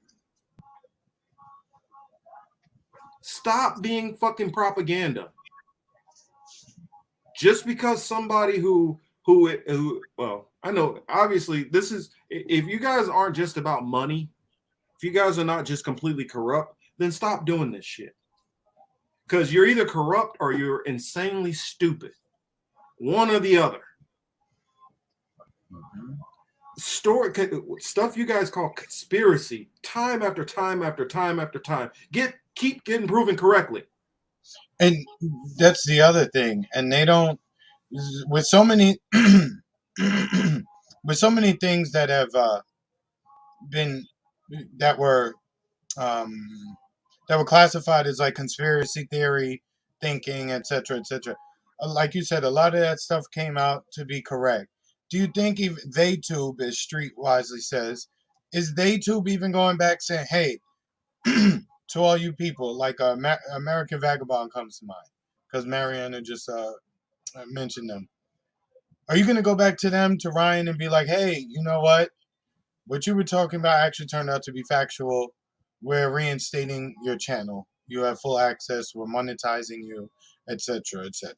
And maybe, you know what, here's a little bit of extra for the time you lost. No, they're not. They're leaving it as it is. And that's the other nasty part, is that as the truth comes out and the lies are debunked, they still carry on the same way. It's real disgusting.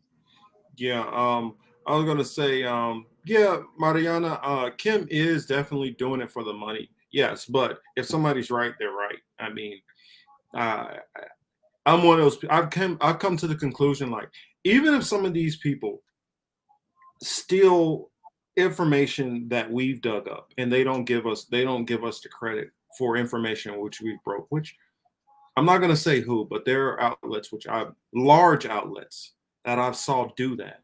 Literally take stuff that we've talked about, repackage it, and go out there and then say a very sanitized, watered down version of it. As long as this information gets to the people, that's the reason why, like, a lot of people have a big issue with, say, Jimmy Dore or other people, and I'm like, at this point, I don't care as long as people get the information. And the only thing that kind of gets under my nerve, gets under my skin a little bit with Jimmy Dore is when he says stuff like, I'm the only one that's, no, motherfucker, you ain't the only one. You're the only large platform that might have said that. And now with Russell Brand out there, you're not the only one. But a lot of smaller content creators like us were saying a lot of this stuff before you. And now we might have had to measure our tone because you're a larger platform. You can get away with saying some shit we can't. But we've been saying this stuff. But here, let me show you this one. It says they scrub YouTube so all the normies who leave finally cable won't find any scary counter. Well, that's the whole point, Mariana. They know that people are fleeing corporate media. And they do not want you to have an outlet. They do not want you. They want to force you back to listening to what they're talking about. Oh, go ahead, Chris. No, go ahead, Marcus. Finish up. Yeah, that's all I was saying. They don't want you to be able to hear any other information that counters what they're saying, because then you might start thinking a little bit differently and not accepting the narrative that they're putting out there. And so shut down any people who are speaking any kind of information other than them. Even though by their own standards, they literally should go through and yank down half of the videos from CNN and MSNBC and all these people who lied about the Iraq war. They still got stuff up there talking about weapons of mass destruction. But you guys ain't going to take that shit down, are you? Because they're on your corporate algorithm. Well, go ahead, Chris. No, it goes along with, you know, the NASCAR jacket idea for the politicians, right? That every politician should wear like a jacket that looks like a NASCAR. So it has all of their corporate sponsors on it. So we get to see who is exactly funding who. The same thing needs to go on with these, not just the media folks, but even their guests. You need to know if like this dude is VP at DynCorp. You need to know if this guy is working over at Raytheon. You need to know if they're working for Boeing. They don't do that. Yeah. They just experts. No, make them wear that badge so we know. Yep, exactly. That was her comment dovetailed on what you were saying, so I wanted to put it up. I mean, it should be right up on there as soon as you come on. Former lieutenant general, and and owns stock in Raytheon. Owns 35% stock in Raytheon. That needs to be put up there. But yeah, I wanted to play this one because he goes in. I don't think Chris has even seen this. Have you seen this one yet, Chris? No, I haven't. But this Western professor started trying to press India and tell them, you guys need to basically come off the sidelines, and you guys need to do this, and you guys need to do that. And he had some choice words back for him. And credit to, I can't remember his name, but I believe it's I got this from somebody who I follow on Twitter. Forgetting his name right now, but I am going to try to have him on the show. He runs a podcast talking about events with China, and so definitely want to get into that.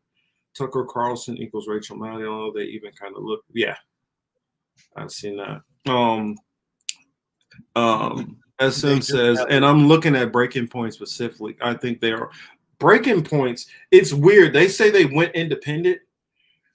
So if you went independent, how did all your coverage get worse when you left the Hill? How was that? How do you get worse when you go independent? And then Sagar just put out the other day, I just went down Skid Row. It is so much worse than other people know. We've been telling you that. Many people have told you that. But you guys sit from your ivory towers and never come down and see what's going on with us little wee peasants.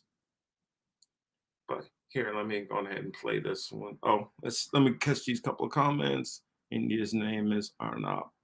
Oh, yeah. Well, this is just one. Wion is actually out of India also. But this guy, he hopped into his, he hopped on his bumper real quick, and I rather enjoyed it. Professor Kapchan, allow me. What you're seeing is the West organize solidarity against Russia. No, West. The nations No, Professor Kapchan. We're seeing serious sanctions against Russia. Yeah. Most of the world is coming together against Russia. India should get off the fence. Okay, now I'll tell you something, Professor Kapchan.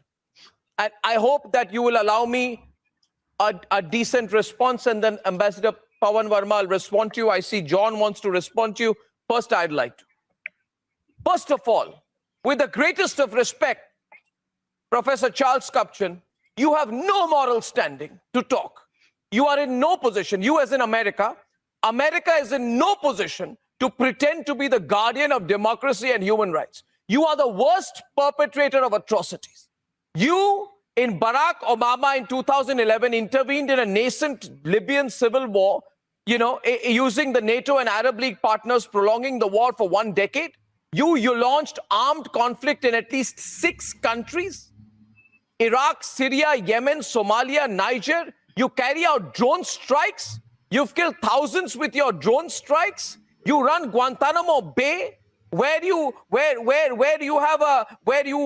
it on a 1,000-year-old ridiculous lease. You dropped atom bombs, killing 1,99,000 people in Hiroshima and Nagasaki. You dropped napalm bombs. No, I'm not. I'm going to talk about the past. No, I am. Allow me. It's difficult, I know, for you to hear this, but since I listened to you till you completed, you must listen to me. You must listen to me, sir. Sir, you must listen to me. No, 1 second. We'll do what we want. No, we'll do. That's what you mute his ass. We'll do. 1 second. 1 second. Allow me. I'm taking you on, Professor. I'm taking you on, Professor. Allow me to complete, please, Miss Sofson. He spoke about my country. I'd first like to tell you, Mr. Kapchan, that's exactly what Pawan Verma said. You're dealing with India. We're a big country. We're not your satellite state. So don't lecture us on what we need to do. We're going to look out for yourself. You use the phrase geopolitical expediency in place of values. You lecture me as an American to an Indian on values, and you say that we are acting in geopolitical expediency. Allow me to complete. Allow me to complete, sir. Allow me to complete. Where were your values? Where were your values? Where were your values when in the first 2 months of the US invasion of Iraq, 7,186 Iraqi civilians were direct casualties of the war? Was that your expediency? Was that an expression of your values, Professor Kapchan? So now I'd like Pawan Verma to respond to you. Pawan Verma. I ask the professor with great respect. You are asking us not to sit on the fence. Where has the rhetoric of the United States and NATO gone? They led Ukraine up the garden path. Have they put boots on the ground? Have they come to its assistance? Have they actually joined the war in support of a Ukraine invaded by Russia? Even the Ukrainian president has said, don't offer us rides, offer us weapons. Where is your support? Sitting on the fence. I ask you, when you continued for decades to support the apartheid regime in South Africa because the gold and minerals were important to you, where was your conscience? And as far as India is concerned, we are in one of the most troubled neighborhoods of the world. We have two hostile powers on our border, China and Pakistan. We need to take care of our security interests while simultaneously trying to promote a rules-based international order. But we can't cherry pick, we can't be selective. When China threatens India, not one sentence came out of the United States or from NATO. Precisely. These are questions you must understand. We have $15 million in the pipeline the situation that we coming have to us today in terms is the of result.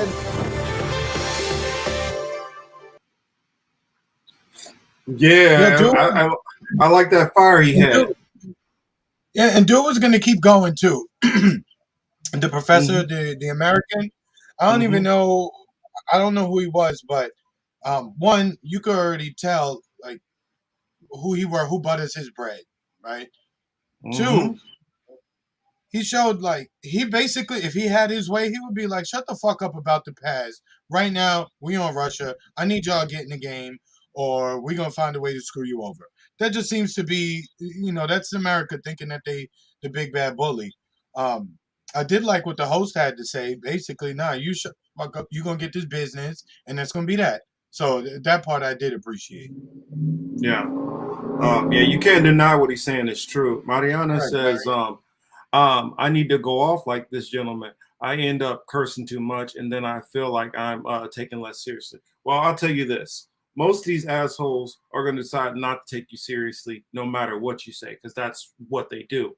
Another thing which you said, which I found... Mariana, I struggle with that too. My mouth is not good either. One thing which I felt that he nailed, he said, you know what? Where were y'all at when China was threatening India? Nobody was nowhere. Nobody said a damn word. They didn't give two shits about it. They only care because it's Americans' proxy war. That's why they care. This is a war which they have been pushing for years, and it's both sides of the political spectrum. Well, when I'm saying political spectrum, I'm talking about elected officials. I'm not talking about people who identify as leftists. I'm talking about, in all honesty, sadly to say it, but the left in America now is the Clinton party. So Hillary is about Russia. You have the Mitt Romneys of the world talking about Russia also. They're all on board with Russia, Russia, Russia. That's who they're anxious with. You can see the who we would call the neoliberals and who we would call the neoconservatives. I mean, there's almost no difference between them. I can't even say it's like a marriage, because a marriage you can like kind of separate. You know what I'm saying? If it don't work out well, you could go your own way. But this is not a marriage. This is like, it's shit piled together. This is a symbiotic relationship. That's what this is. Yeah, and it's real nasty. I mean, these people have wanted, and I'll tell you why they want this so bad. Exactly, Spade or Rwanda. Don't say nothing about that. The reason why they want this is not only because Chris brought it up a little bit earlier, and I believe somebody out in the chat brought it up too, about the wheat, things like that. Do you realize, as far as in Europe, there is more fertile soil in Ukraine than there is in all of Europe? That's another reason why they want in there. Ukraine is literally one of the most corrupt countries in all of Europe. They know it wouldn't take nothing for them to be able to put NATO troops right there on that border and roll straight into Russia and knock on the door. It wouldn't take anything for them to do that. These people have wanted the downfall of Russia, and they wanted Russia to be submissive, because Russia is the last European part which is not submissive. Another thing which Shadow brought up last week, this is about that crude. This is about natural gas. This is a power play for money. This is just a big game of, there it is, there's my brother, Black Earth. That's what this is about. This is about resources. This always comes back to some form of money and currency. Always. And that's where it gets complex, because some people like to go from the WEF, that they're all together as far as cybersecurity and wanting to lock everybody down. But when you're arguing about who gets a cut of this and who gets a cut of that, that sometimes is where the problems come in. If me and Chris is doing a deal, you know what I'm talking about? And Chris is telling me, nah, you getting this for 20%. And I'm like, wait a minute, you said 25%.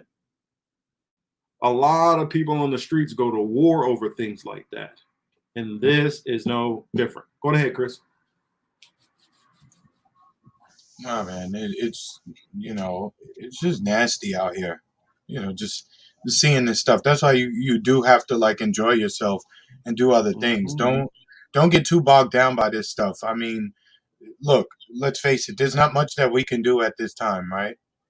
Right. We can't just go out, even if we organize right now. We go outside. These are major issues that can't be solved just so quickly. So make sure you enjoy yourself. Enjoy your loved ones and your family. It doesn't have resources. That's true. That's so true. Oh man, so sad but so true. Let me pop up Polly's comment here. It said, this is no different than 1914. No difference at all. Same bullshit, ethnic tensions, excuse that always used. Exactly. Thank you, Shadow, for that. True. Let's see. Let's go through a couple more. Exactly. True. You can get black pill real easily. Yeah, can't be fooled by this nonsense. Cannot be fooled. Throw up Uma's comment there. Where Uncle Warren going? He was doing a good job translating for me. I would, but I'll get distracted and won't be able to keep up with everybody. Prior to the war, Ukrainian oil fields weren't profitable. 5,000 feet deep. Now the oil prices have gone through the roof suddenly. I mean, well, you got to remember, people say, oh, well, they don't really have oil. No, you still had Nord Stream 1. You still had Nord Stream 2. They have been profitable.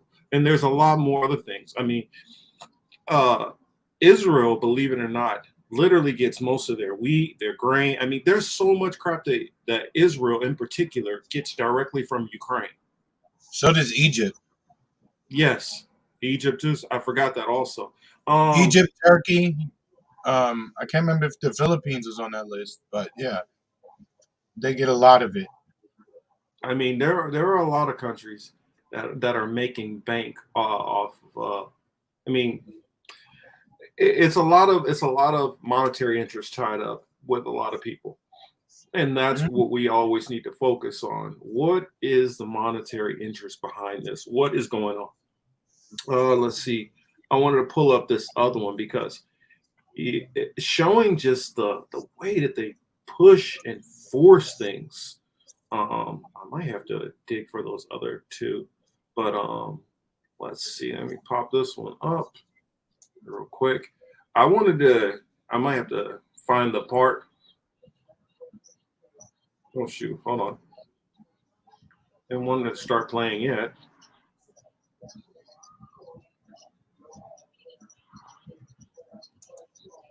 Pause. Okay. This is a Chinese ambassador, which this is getting, I mean, this I want you guys to keep this in mind because this is the DC mindset. Doesn't matter which party, doesn't matter which network. You're going to see this through MSNBC, you're going to see this through CNN, you're going to see this through Fox, all their affiliates, you're going to see this through the Washington Post, you're going to see this being hammered all the way through. It's exactly, a reset is a goal. This is about a reset.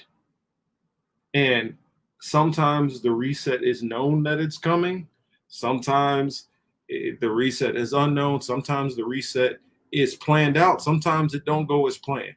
But this is about a reset. Yeah. It says, Shadow, who has a jurisdiction over the Black Sea? Russia does at this time period. That's another wrinkle to it, Lady Alex. But here, let me put this on the screen. This right here, I wanted to show because this is just the mentality. I just want to show more of this hawkishness that's being pushed because I know, like Chris has already been like, I gotta just tune these crazy people out. But I watch these people and their craziness, so you guys don't have to watch the craziness. But here we go. Mr. Ambassador, good to see you. Good morning to you. Good morning. So President Biden asked Beijing not to provide any kind of support to Russia. Is it your intent to go ahead and give a lifeline to Vladimir Putin? On Friday, President Xi Jinping and President Biden had a video call. It was candid, deep, and constructive. President Xi Jinping gave China's position very clear. That is, China stands for peace, opposes war. China is a peace-loving country. We hate to see the situation of Ukraine come to today's, like this. And we call for immediate ceasefire, and we are promoting peace talks, and we are sending humanitarian assistance to. Will you send money and weapons to Russia, though? Well, there's a disinformation about China providing military assistance to Russia. We reject that. You won't do so. Beijing will not? What China is doing is send foods, medicine, sleeping bags, and baby formula, not weapons and ammunition to any party. And we are against the war, as I said. We will do everything to de-escalate the crisis. Russia's foreign minister said yesterday that Moscow and Beijing will only get closer because of what's happening. Is he right? Well, China and Russia has a trust relations. It was built over many years. It was built on many issues. You know, we have a long shared borders as long as over 4,000 kilometers. So we have a lot of common interests.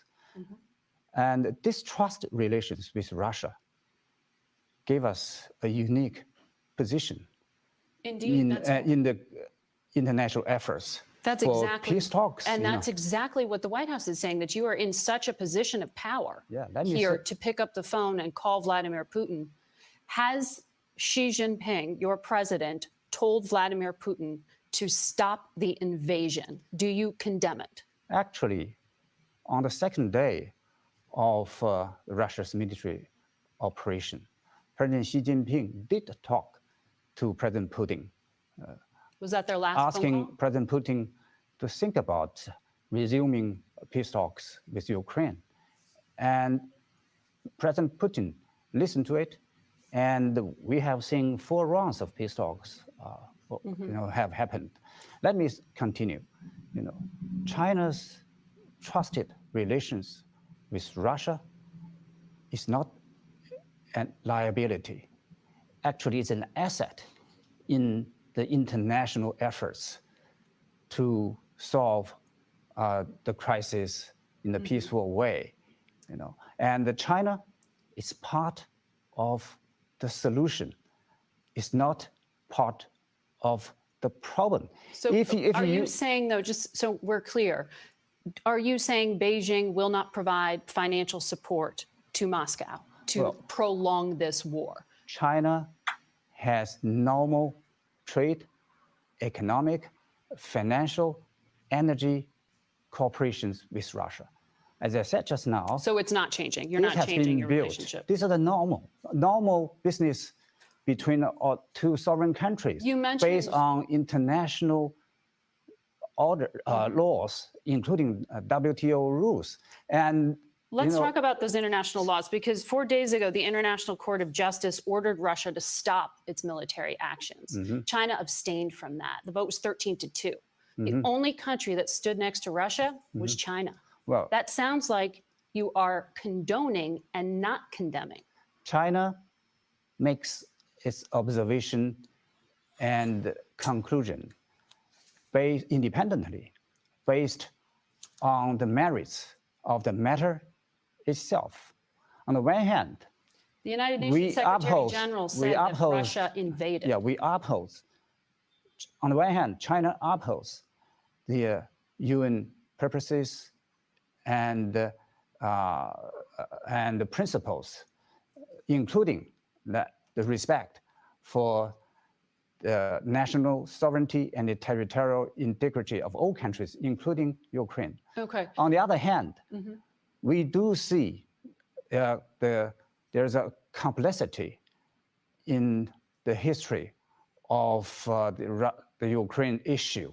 And we are in the opinion. Russia amassed more than 150,000 troops at China's border? Well, that's why we want just to be clear, to have a China, friendly, good neighborly relations with Russia. But you would recognize that's not good, friendly, neighborly relations to put 150,000 troops on the border of a neighboring country and then to send those troops into that country. Yeah. In those circumstances, why can't you condemn this as an invasion? Well, don't be naive. Condemnation. It sounds naive to say that's not an invasion. It doesn't solve the problem. I would be surprised if Russia will back down by condemnation. What is urgently will they back needed down if your president asks? I got to get in there. I'm sorry. I just got to get in there for a moment. Her comments are dry. If I could reach to the screen and choke somebody, for one, your comments are extremely naive. How can you negotiate with somebody if your goal is to insult them? It's like I can't come over there and say, You know, it's like if I know I'm doing a business deal with Chris, I can't be like, man, Chris, that dude's a fucking bum. That dude's a piece of shit. And then go over there and think business is going to run smooth. Also, making comments about somebody don't do shit. It's not going to make him change. Hey, Allie, glad to see you here. But they don't get, and she said, what was it? Comment. Hey, Street, Marcus, Street said, honestly, how many do you sleep good at night knowing?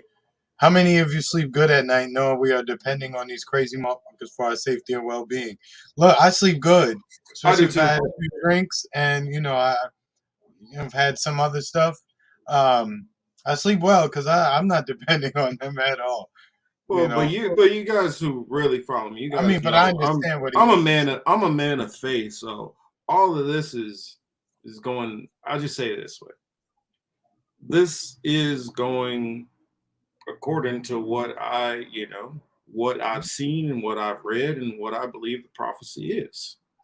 You know, it might be scary for some, but it is what it is. Look, you know, we've talked about it a couple of times. I think Street referenced it earlier in one of his comments. You have to take care of your family first. Take care of you and your family, and that's about it. And you know, maybe you can branch out from there. But I wouldn't look to go too much further than that.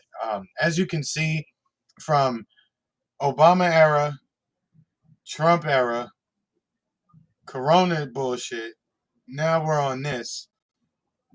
People can't think straight, and they're unable to digest large amounts of information and be able to put it together to see like what the source of the problem is. You know, Lady Alexander Warren is very funny. Yes, he is. I mean, and if you haven't checked it out, go check out. We went on Uncle Warren's channel. We had a good time. You guys want to see drunk Uncle Marcus? Go check that one out. Yeah, we should have Warren. We should have Warren on. Like, we need to have him on. We need to have him on sometime soon. Next week we have a special guest planned. Hopefully, if everything works out, we should have Sabby Sabs should be joining us next week. So looking forward to that next week. So and then I got some other stuff. I'm working on some stuff, people. I'm working. Marcus, you always working, man. You know, I give you that. You be working. But my comments to what she's saying, what the biggest thing is, and you're going to see the same arrogance on another clip that I have. I got one more clip, and then we're going to get into the Supreme Court. We're going to get into that. I'll say that. The arrogance of what this woman is saying, and here's and if it was me, I'm a smart ass. I'd be like, that would be convenient for you, wouldn't it? It would be real convenient for you if you had Russia and China all fighting each other, and then the U.S. can sit back all pretty and let its enemies take care of themselves. Whether it's actual war. China is at least an economic enemy to the United States. Let's keep that clear. Russia is not only economically, but apparently a physical enemy, which the U.S. wants to be against. Why would these two decide, let's take ourselves out so we can continue to stay behind the U.S. again? While we're watching the U.S. literally dig itself deeper and deeper into economic turmoil, into debt. The only thing that's keeping America afloat is the petrodollar. The moment that they lose this monopoly on the petrodollar, which they have with Saudi Arabia, UAE, and a lot of these other nations, your goose cook, man. That's what's going to happen. But nobody wants to pay attention to the real reality. And like Chris brought up about, paying attention to all these events.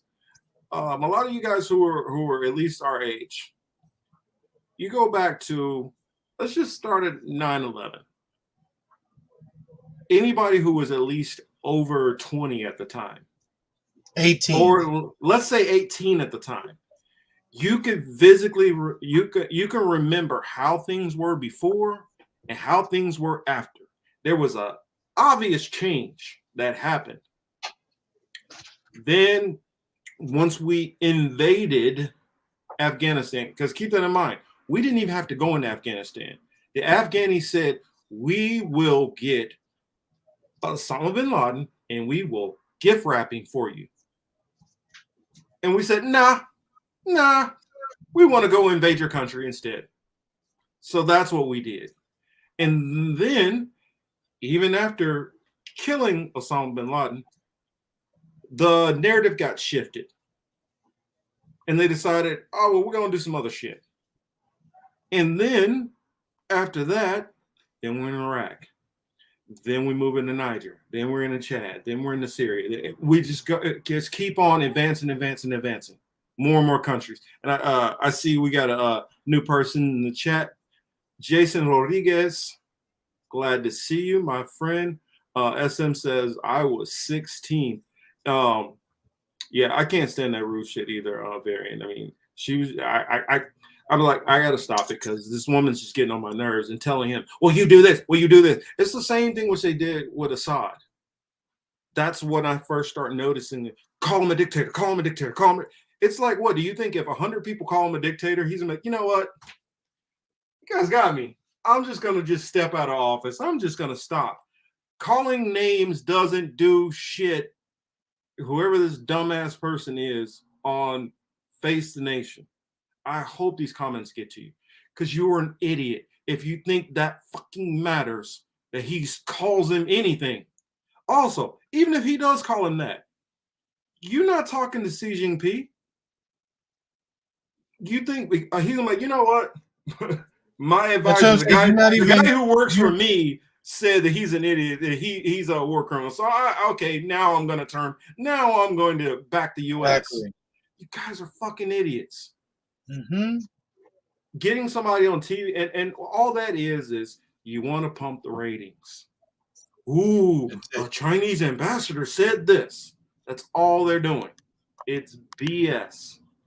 Baba Yaga says, because the phone technology has given us extreme short-term memory. Before phones, we had time to digest everything. Things took time. Now it's an avalanche of information 7 days a week. Well, that and the fact of as inflation went up and wages didn't, we all had to start working more. We all had to start working harder. Before we can tell the boss, nah, I don't need that overtime. I'm good. And then go off and spend time with our families and stuff like that. Now what happens is when people work a whole lot, what happens, they get off work, they're like, yo, I got some time with my kids, my wife, my husband. I'm just trying to relax. I'm not trying to, spend hours studying all the crazy shit that's going on in the world. And that's part of the point. That's what they learned back in the 60s. If we keep these MFers busy, they can't pay attention to all the shit we got going on. Mm-hmm. That's what all this is about. Mm-hmm. Jason says, yeah, the new order to complete control in the open, and that is the goal. Keep us busy so we don't pay attention. Let's skip down. Let's see, get myself caught up. I'm a little behind. Jonah, Jonah made a comment. Smartphones. Oh yeah, there we go. See, Yona's in the building. What's up, Yona? Yona said, "Smartphones make you dumb." If you ask him, I want to have him on sometime soon, also. So make sure I'm gonna reach out to you on Twitter, and I definitely want to talk to you. It's a bunch of stuff I want to talk to him about. Baba says it's elementary school yard clicks. Speaking of that, that's the perfect segue. When friends hate one friend and they try to get the other friend to hate that friend, I hate that shit. Exactly. See, shoot, what's up, Steve? Didn't recognize had a different icon. What's up, Steve? Oh, and we got Choosy Heretic in the building. The New World Order is the same world chaos relabeled. Exactly. Let's drop this person out of here so I can bring on the next person who makes my brain bleed a little. Because I spend my time not paying attention to these people, and then I forget how insane they are when I hear what they start talking about. This one was on trying to remember, did I send it to you or not, Chris? The one from Which one? From Useful Idiots. No, I didn't. There, I'll just pull it up real quick. But man, they were covering Chuck Todd, and he said something that was like, I was like, I gotta share that because that went way over the top. I didn't know you were going that far with the crazy train. I didn't know you were going that far with the crazy train. And don't get me wrong, it's not that oh wait a minute, I shared the wrong one.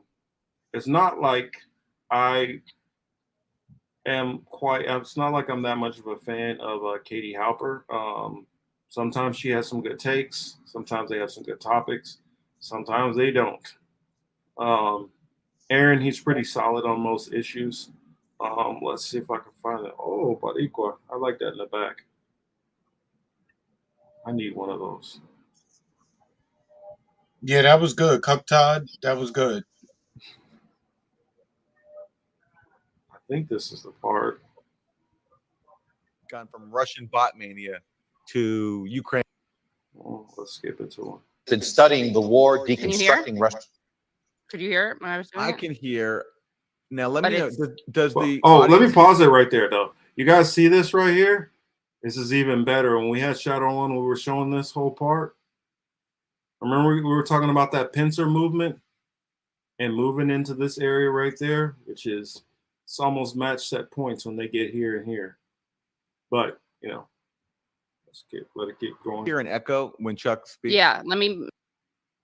In them, patching together all those armor units, Not putting wearing new the suit commands very on it well, so they can sorry. make another advance. The tie's Separately, coming the out to the East is bottom. really where the fight is happening right now.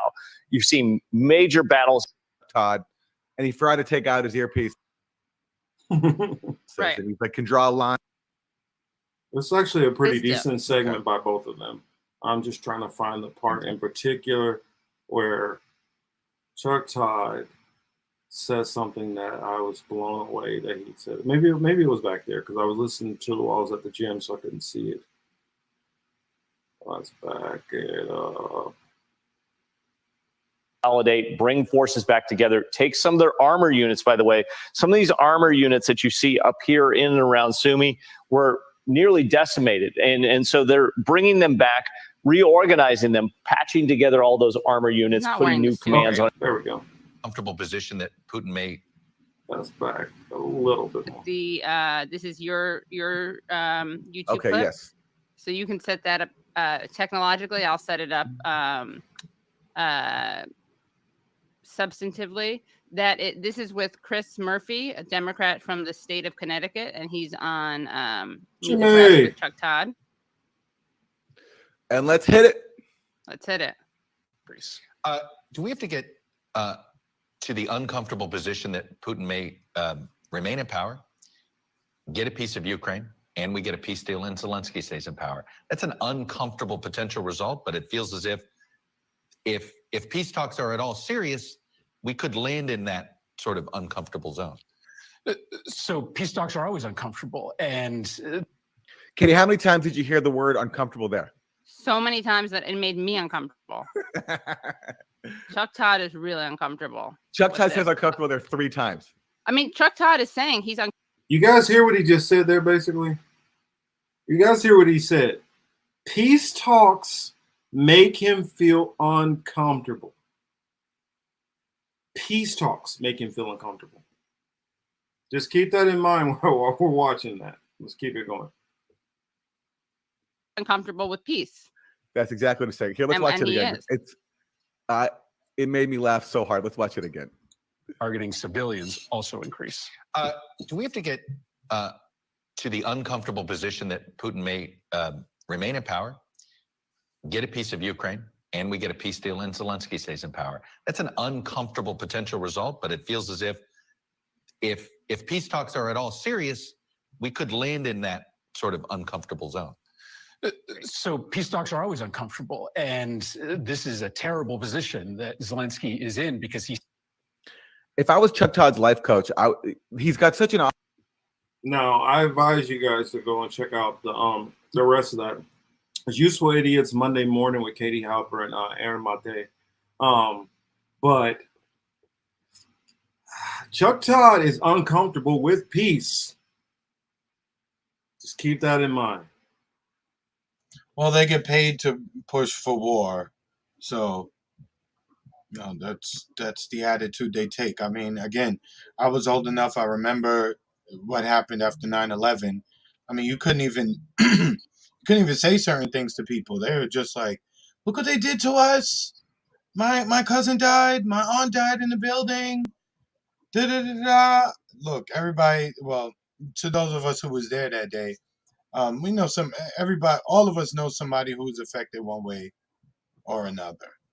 You know, but at the end of the day, these motherfuckers, man, they just getting a check. They doing what they paid for. Stevie, good to see you in here. That comb over ain't fooling me. Damn, did I do my hair bad? My comb over showing y'all?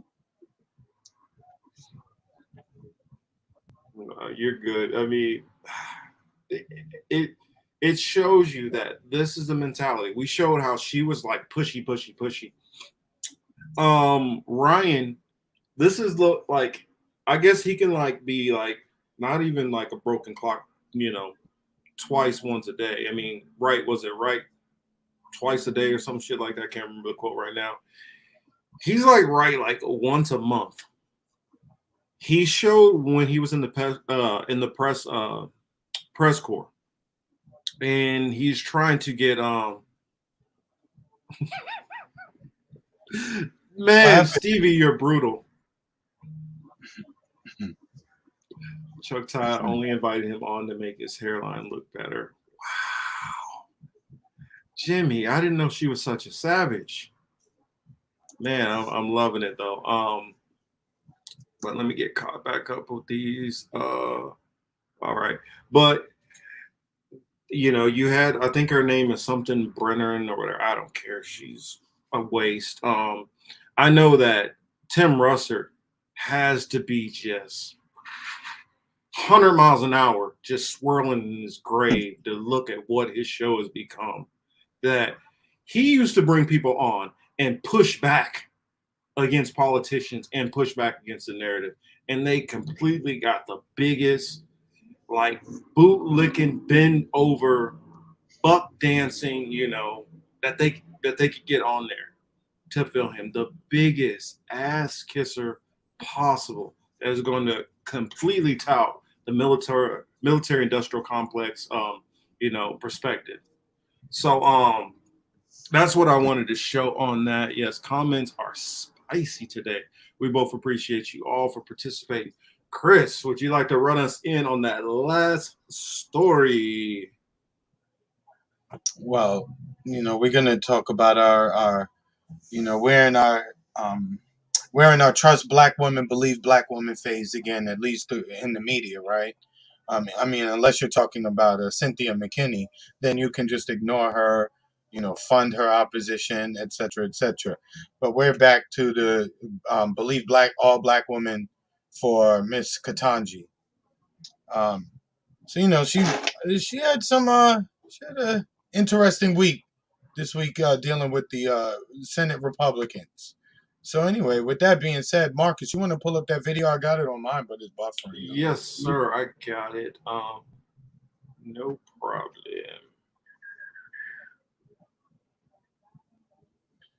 Damn. People be slick, bro. I tell you, man. Indy, I see them in here. Indy. In fact, I brought up to everybody. Yeah, I brought up to everybody that next week to look forward to seeing some of our content being uploaded on Indie Left News' Rockfan.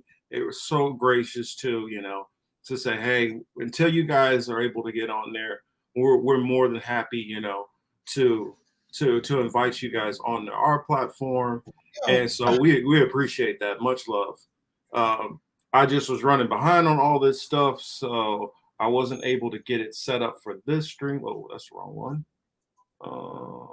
Oh, this is the one we want. I'll be trying to be patient.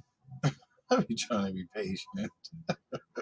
All right, so here we go. Let's get it going. I'll be trying to be patient, kid. I know. Let's see. Play. Where are we at? In the Senate confirmation hearing for Ketanji Brown Jackson. She could make history as the first Black woman to sit on the Supreme Court, but first, she's taking questions from senators in a process that is becoming increasingly contentious. NBC 10's Lauren Make is bringing us up to speed on what happened today. Lauren? Yeah, guys, it is another long day for Judge Jackson today, and things did seem to get more heated with senators arguing with each other and about whether Jackson should even answer certain questions, not just about her own record, but about a previous hearing for a Supreme Court justice who could be her future colleague. He was ambushed. How would you feel if we did that to you? Some tense moments today during the confirmation hearing for Judge Ketanji Brown Jackson, as Senator Lindsey Graham made it clear some Republicans are still upset with how now Justice Brett Kavanaugh was treated during his nomination. Senator Sheets had nothing to do with the cause. No, but I'm asking her about how she may feel about what y'all did. Senator, your time has expired. I was in Washington during the contentious Kavanaugh hearings and talked to Senator Graham on Capitol Hill. Will this be enough for some Republicans not to vote for her? Well, let me put it this way to my Republican colleagues. If this becomes the new standard, where you have an accusation for weeks, you drop it right before the hearing. Graham frustrated that day about how an accusation against Kavanaugh was revealed. Today, Jackson trying to put the focus back on her record, which continued to be under scrutiny. Just answer the question. Senator, I don't have any comment on what procedures took place in this body regarding What'd you think about the Kavanaugh hearing? Kavanaugh. What I'd like to answer is your points about my sentencings in child pornography cases. Judge Jackson explaining how she's handled cases. On the other side of their terms of imprisonment, I ensured that they were facing lengthy periods of supervision and restrictions on their computer use so they could not do this sort of thing again. That's what Congress has required of judges, and that's what I did in every case. This was day 3 of confirmation hearings that could make Judge Jackson the first Black woman to sit on the Supreme Court. Today, explaining why diversity within the judicial branch is important, saying it lends people confidence in the rulings. That everything has been considered, that no one is being excluded because of a characteristic like race or gender or anything else. And that's important. The hearing is still going on. Today it is Hey, Al, what's going on? per senator. It was 30 yesterday, but not everyone is following that. And that is leading to some gavel banging and some shouting. We'll have more coming up in our next hour. I'm Lauren Make, NBC 10 News. All right. Yeah. So I know a lot of people don't really care a lot about this topic, but and don't get me wrong. Let me put the disclaimer out. I do think she is going to push the agenda for the court. Lucky, how you doing? I didn't catch everybody. Please don't be mad. I mean, I think she's going to completely push the narrative for the corporatists.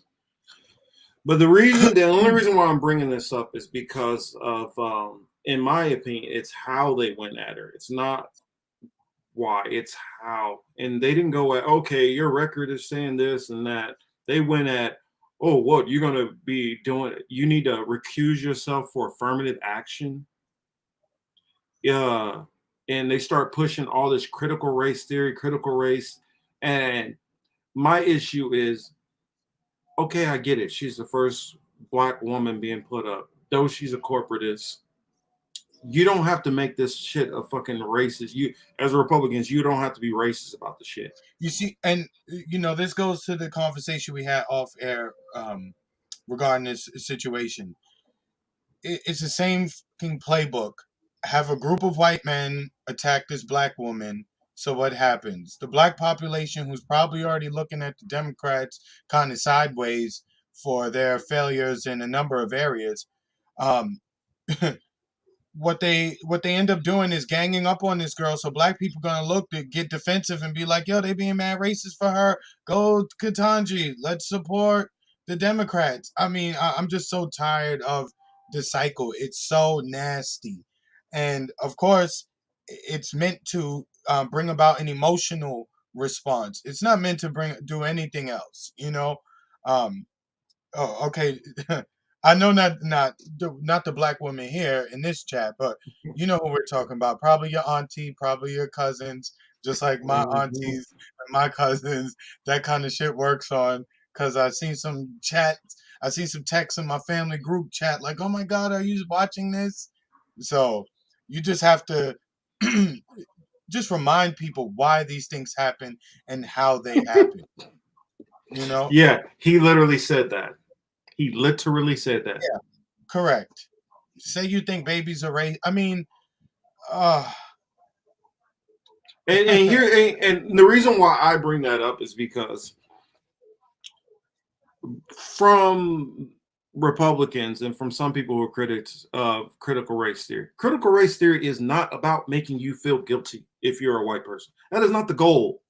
It's not what it's about. You can spin the narrative if you want to. What it is about is our educational system has taught a very sanitized version of history.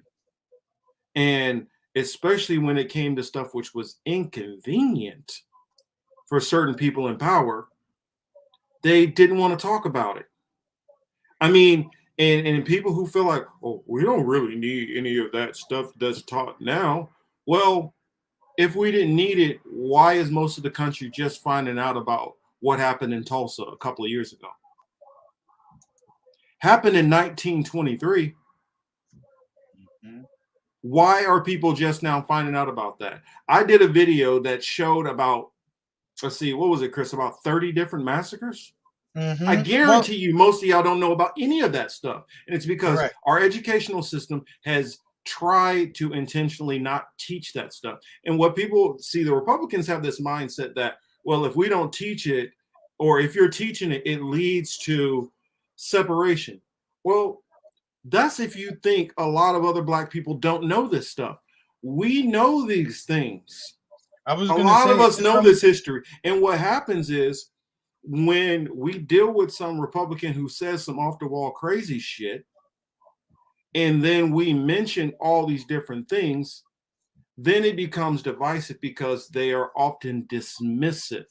Yona has talked about so many things which I've seen on this channel talking about the Native Americans. And like he says here, 1923 Tulsa Massacre was not a riot, but a massive lynching and arson of Black Wall Street, partly on Cherokee Treaty land. And that's part of what I want to talk to Yona about, some of the atrocities that happen in the Native American community. And we're going to start going down that road and actually bringing out these events. Just like every, what we call on this show, every Thanksgiving, we go through the actual history of it. Thanksgiving. And we explain why. And you want to know why? You want to know why Germany does better with their issues? Is because after the Holocaust, they faced up to it. You know why South Africa does better with race issues than America? Because they faced up to it. America just wants to sweep everything under the fucking rug and pretend it didn't happen. That is not how you get past things. And the crazy part is that they'll sit there and watch this shit on TV. A lot of them, you know, when we get a platform, right? A lot of these people, these liberals, they don't watch black folks program. If it's not somebody they could find on Bill Maher or MSNBC, if it's not Jonathan Capehart or one of those other clown asses that they put on the channels, you know what I'm saying? They don't pay attention to black folks. So black folks have long talked about Tulsa and many of these other incidents that have occurred in the United States throughout the course of its existence. They're not interested in knowing. If it wasn't for, what was it? I saw Donna mention in the chat Lovecraft Country, right? Mm-hmm. They did have a scene about the killings in Tulsa. right? Cool. A lot of other people found out about it from watching The Watchmen. They had a scene in there too. I think it was the first episode of The Watchmen with Regina King, I believe it was. I could be wrong. Somebody in the chat. No, you're right. Correct me if I'm right. That's whenever they hear about it and they go, "Oh my God, can you believe this?" You know, then they'll run up to us at work and then say ignorant shit like, "Oh my God, did you know what happened in Tulsa?" And again, the onus is on us not to be ignorant, to be like, "You dumb." You know, we got to be the cool ones about it. It's like, "Oh no, tell me more. What did you learn about it?" You know. Oh yeah, I mean, and I'll point to what Jimmy is saying here, and I don't forget about the Hawaiians either. I'm not one of those people who, because like a lot of so-called black people, they'll sit there and focus only on slavery. We focus on all the atrocities that this nation did, past, present, and we will focus on the future ones also. Now, Marcus, whenever now those same liberals, you talk to them, you'd be like, "All right, so you down with the government breaking us off with some bread?" All right, then all of a sudden, now all of a sudden they start stuttering. We need to figure it out. We need studies and all the like. All right, never mind. Like, look, I know we're not gonna get it. I'm not one of them. I'm not one of the folks that runs around screaming about reparations because I mean, this is maybe not the best view. Well, the thing is, Chris, I don't like if they ever went into the reparations that they would actually have to pay, if they ever went into the amount out of the tribes which are left, you know how much land that they would have to start giving back. And that's and even though there's not a lot of the descendants left because they've massacred, I mean, majority. I'm not saying that there's not. I'm not saying that there's not people who still have ancestral ties to the land, but I'm saying compared to who was here at first to the amount of them that are left now in percentages, I mean, messed up. And so how do you pay for wiping out whole tribes? I mean, and people forget. I heard somebody saying, well, what would you give? Like, you know, maybe like 50,000. Do you realize how much money was actually made and generated from European nations? I don't think people get trillions of dollars were made. So you just can't just be like, oh, well, you know, here's a check for 30,000 or 50,000, get off my front lawn. That's why it's never going to happen, because they wouldn't be able to atone for the depth of those sins that they've accumulated. And you know that this is to like more the conservatives, right? Because they like pointing out that, oh, Democrats are party of the KKK, whatever. These things like a Tulsa or Emmett, these aren't things that were done under the orders of the government or the local police, etc. These are regular folks who took it upon themselves. So I just want to make that clear. Whether those people went in their booth and they voted for a Democrat or they voted for a Republican at that particular time, they participate in this. It didn't take the government to have to force them to do that. So, you know, there's evil in some of these people. That's why I just like, some of these people, you got to remember, some of these people are cogs in the wheel that they're like, hey, well, this is the system I'm in. So, but there are people who put this into play. Jim, don't you know we only kill the bad guys? So the 20 million you referenced, those are all bad people, including their children. They had to go too. They were up and coming terrorists. Don't you know that, Jim? Come on, man. Get it together, Jim. Every treaty there. And in fact, you know, not only did they break every treaty, in fact, for the ones that they didn't kill, they re-educated. Have you guys ever heard the phrase, what is it? Kill the Indian, save the man? That was a policy which they did in the boarding schools. And the same thing with some of the indigenous and Tainos and stuff, which they shipped off to Spain, re-educated them in Catholicism, and then shipped them back to try to brainwash their brethren who were still here on the mainland. Yes, Yona, exactly. That's what I'm talking about, the boarding schools. Mm-hmm. Have you guys ever heard the phrase of a quadroon before?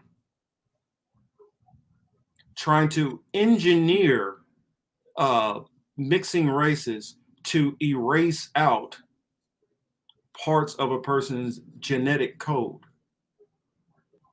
I mean, we can go deep, but I'm off my show. I'm off my soapbox, Chris. Yeah. So that's going into that's going into the realm of Mr. I want to seed the next generation of human beings. You know, Mr. Guy who died in a Brooklyn jail. Mm-hmm. Supposedly, quotes. I put air quotes, even though you don't see my hands move. Yeah. Oh, we covered this actually, Yona. We've been covering how they've been coming out with, as they keep finding these bodies, a couple hundred here, a couple hundred there, a couple hundred over here, and as we find out about them, we talk about it. And yeah, we've covered that too. Yeah, that's something that we definitely do. As they do the excavations on these buildings, as they do the renovations, improvements. Mm-hmm. You know, the crews are running into it, and then obviously it becomes a news item shortly thereafter when they realize that this is a mass grave. She asked, Mariana, you asked, how do I spell that? Spell what? I'm not sure what I said. I forgot.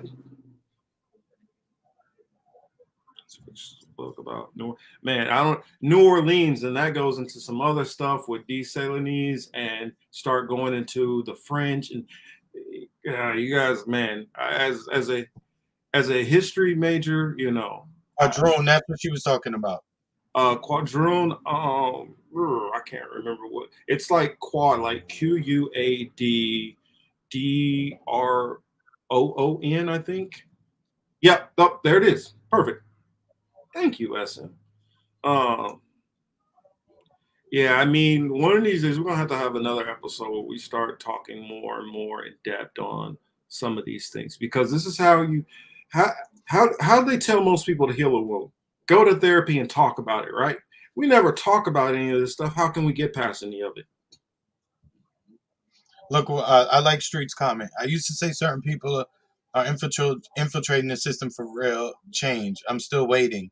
That was one of the biggest myths that they had us, gassed on. If we just get somebody in there. No, what we don't realize is we were already infiltrated. I can't remember his name right now, but at the same time when Dr. King was like first really getting out there and doing his thing, there was a black pastor who would show up at all of his events with like a group of his congregation, and they would protest and trash everything he was doing. Come to find out later on, this dude was an FBI informant. He was being paid to go against MLK. And so, yes, they was always finding somebody. You go into the Aztecs, Mayans, I can show you where they found this one leader and they flipped him so he can start going against his own people. The same as Judas Iscariot back in the book of Matthew. It's the same thing. Even during like the civil rights era, right? The powers that be were able to infiltrate every single group, the socialists, the college groups, the this, the that. There was only one group they couldn't get into. There's a group with all the black folks, because they clearly didn't allow black folks to join the FBI and become feds. With that being said, what happened? Oh, they opened their doors. Oh, we're now hiring. So they hired a bunch of us. We infiltrated and we screwed our own people. I just put that name in the chat, Darth Hard Perry. If people don't know, that was him. Yep. If you don't know who Darth Hard Perry is, you should look him up and listen to his interview he did with Mr. Gil Noble. It's a long time ago, but it is very, very, very informative and open your eyes. All these church bombings and all these things like that is just as the man says, it be your own people, because that's exactly what it was. The FBI was paying him something like what, $3,000 a month or something like that. Back during that time is a shit ton of money. So he was able to infiltrate the Panthers and other civil rights movements and get cool with these people, learn where they're going, what their plans are, etc., and then setting fire to the school ahead of time, setting fire to the church out. I mean, you was really doing, like, talking about doing the devil's work. You know, interesting quote there. Interesting quote there. Mm-hmm. I mean, that takes some looking into and digging. I mean, it's so, see, that's the problem with history. If they don't allow you to get into it and dig into it and find out what the hell's going on, Mm-hmm. then nobody can ever really get a grasp on what the hell is going on. And that is the evilness in the system. That is part of the goal. If they keep everybody confused in days. Now, I believe that the time is getting shorter and shorter and shorter. And so that was me. No, that was me. Yeah, I believe that the time period is, you know, at a certain point, the twilight sets on every empire. Now, that's one thing that always has to be kept in mind. The Babylonians or Sumerians had their time. The Egyptians had their time. The Syrians had their time. Babylon rose up again. Those Babylonians had their time. The Medo-Persian Empire, they had their time. The Scythians had their time. The Greeks had their time. The first Roman Empire, it had its time. It collapsed. The Umayyad Caliphate had its time period. The Moors had their time period. The Holy Roman Empire rose up. It had its time period. Then they broke apart into those nation states, and you had UK, Spain, Portugal, France. All of these people, they had their time periods. Then the US came up, and the US is having its time period. And at a certain point, time periods end. The sunset always comes for every empire. Heroes eventually die. Since, you know, Al made an Outcast reference, there goes another one. Yeah. That's what I'm off my soapbox, Chris. I'm off. Completely off. No. You, because I know you had some other stuff you wanted to bring up about. No, I mean, it was in regard to Ketanji, like, the stupidity happens, right? So again, you had the Republicans come at her a certain way, and it made black people react emotionally, as I referenced earlier, right? Ooh, did she say that? Did she say that? Oh, yeah, she said she going there. She going in there. But you gotta think check these are the same bloodline cycle through different periods? Yes. You got to check out the what was it called, Chris, that we just did? We just redid one of our older videos. Oh yeah, we talked about bloodlines and one, like, yeah, a long time ago. I mean, let me find it real quick. Look, and I'll did tell you you the see how name. excited Marcus got? Did you see that? He was like, "Oh, okay, I'm off my soapbox." Yo, son, she mentioned bloodlines, kid. Yo. Well, you know what my jam is. You know it's always gonna. I know that's your joint, kid. I'm not even mad at you. We had a video. It's called. You know what? I'll just pull it up on the screen. That way you'll be able to see it. That way, in case you want to go check this video out. Let's go into it. Yeah, in case you want to check this video. But yes, to answer the question, yes, we do. Oh yeah, we definitely like, and I lay some of these ties down. Like, some of these people talk about green technology and all that. Ali says, just play it. well, I don't want to keep them on. I don't want to keep everybody on too long, and we're almost at 3 hours, which is going to leave for some nice bits to chop up for later on, some nice clips. But here, I'll put it on the screen. This is the episode. Well, let me click here. Kelly trying to get the chat like extra lit and spicy. What is she saying there? This one right here, They Rule the World revamped. In fact, I'll just play the intro. How about that? I'll do that, okay? And then right after it, this video next to it, red pill, blue pill, clear pill. This was a live stream that we did right after that one, going into extra detail. And that's just a short clip of it. In that video, Chris, do you remember what you said in that video? You literally alluded to January 6th in that video. Did you know that? Son, I knew something was coming, man. I don't just be high. You alluded to January 6th in that video. But look at them. And the funny thing they put about the Rothschilds on there. The funny thing about it is I agree with everything that they say up under what I said. So, okay, cool. Help me out. Give me some extra information. Or back up and support my information. Oh, not BitChute, not that one. All right, going ahead. Let's play. Yeah, in fact, let's read what it says up on there. Encyclopedia Britannica. Rothschild family, the most famous of all European banking dynasties, which for some 200 years exerted great influence on the economic and indirectly the political history of Europe. The house was founded by Meyer Amschel Rothschild, February 23rd, 1744. Frankfurt, Maine, September 1812 in Frankfurt. That would be, I don't know. I say look into the war 1812. It's very interesting. And his 5 sons. And so that goes in a little bit deeper into different things, but I guess they felt they needed to fact check me. Cool, whatever. Well, I'll play a little bit of this intro. This is the Political Matrix. I am your host, Marcus Cage, other known as Young Morpheus. I'll speed it up a little. Out explain followed. I was very subdued while I was doing that. I wasn't as clear on.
Hello, I am your host, Young Morpheus. I am here with a what I'll call a mini. But yeah, that is that video. Yeah, we've gone into that a couple of times about. And there's a couple of other videos that we did like right after it too, where I went into more other Illuminati families. So yeah, exactly, SM. I don't see how people outright dismiss the occultism that this country is founded on. I mean, and there's a reason why they have cronyism. They've been trained. What do royal families do? Pass it on to their relatives, right?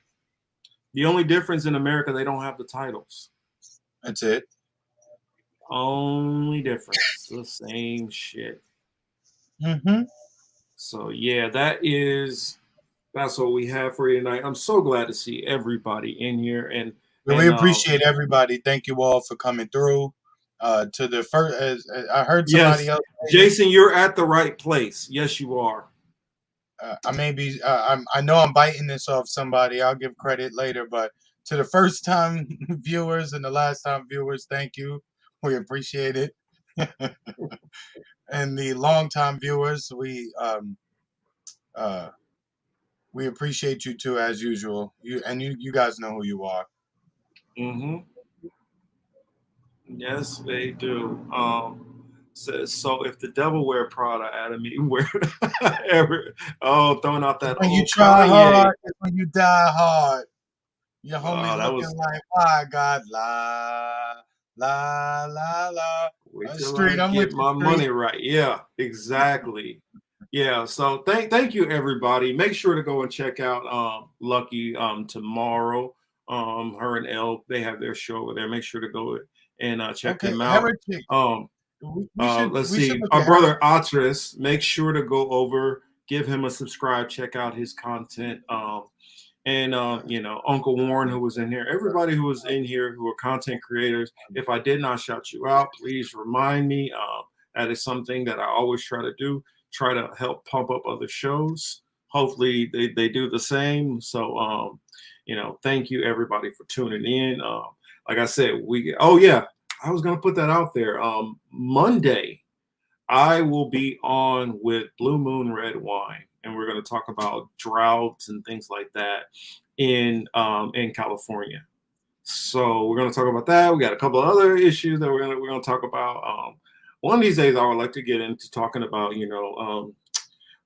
politics in the global South. I know that's an issue that she goes into. Actress also goes into that. I like to talk more about that also because my area where I normally focus, I'm always looking at foreign policy. Always have looked at foreign policy from the first time that I stepped boots on the ground into another nation. That has been my focus. Marcus, remind me to follow up with because these gas prices are crazy. I paid $65 yesterday, and I was over a quarter of a tank of gas. So to fill my tank up was $65. So I feel away. So we should follow up next week to see if quit driving that big body then. Yeah, right. We should check next week to see if Juan Guaido has been nice enough to help us with these oil prices. Yo, you didn't hear about Juan Guaido? Juan Guaido is begging for sanctions. He's mad because they talking about lifting the sanctions off. But he's the president. No, he's not. No, Maduro is. Who told you that? No, Marcus, the U.S. recognized, Marcus, Maduro. You're spreading misinformation again. You're spreading misinformation. Hey, they recognized him. I don't know. Well, I have to go check that. I didn't hear Pelosi say it, so I don't know if I can take it. Guaido's the president. He had his speech in a park. Come on, little Juanito. Nobody's worried about him. In fact, you guys want to know where he got a lot of his education from? Chicago. Look into the School of the Americas. Exactly. Look into the School of the Americas, man. I'm telling you, I could go super deep, but we'll do that. I'll have to do another. I'll have to just break down some more stuff and really lay out some. Oh, Jesuits are just there's so many pieces of this puzzle. They're a great group of people, the Jesuits. You should really try to get down with them. Mm-hmm. Oh, yes. Sorry, Ali. I wasn't talking about all the. I knew it was gonna come. But don't all of them go to like Freedman School? Isn't that in Chicago? Freedman School is there, but I mean, well, probably Obama's probably recruiting more to that. I mean, Ali knows Chicago. Yeah. How many governors have y'all had go to prison? Just wondering, you know, on the corruption charges, how many governors y'all didn't have? Oh no, I'm just playing with you, Ali. Let's see. Venezuela government rules out talks with Guaido over links to detained drug kingpin Guaido. He is previously tied to organized crime, having crossed into Colombia. Of course. Yes, I honestly wonder. You said Guaido looks like Obama. I wonder if he isn't just like they got just like a print and press machine, and they just kind of change him up a little bit. They put Obama in the Michael Jackson machine, and whenever they came out, it was Guaido. I mean, because he really does have. Well, and also if you look at Trudeau got the same policies. You know, he got the same like brain, so they like split off part of that brain and put it in him. And then if you look at Jacinda Ardern, and they all on the same shit. You know, Marcus, I'm from New York. I thought we was corrupt as shit, but you know, Chicago is kind of nuts. Like, hey, you know where we're right now. But you know what the difference is, though? They either kill them. California is really on the low, kicking both of their asses. Yes, but the funny California thing is the most crooked. But at least in Illinois, they actually do get sent to prison.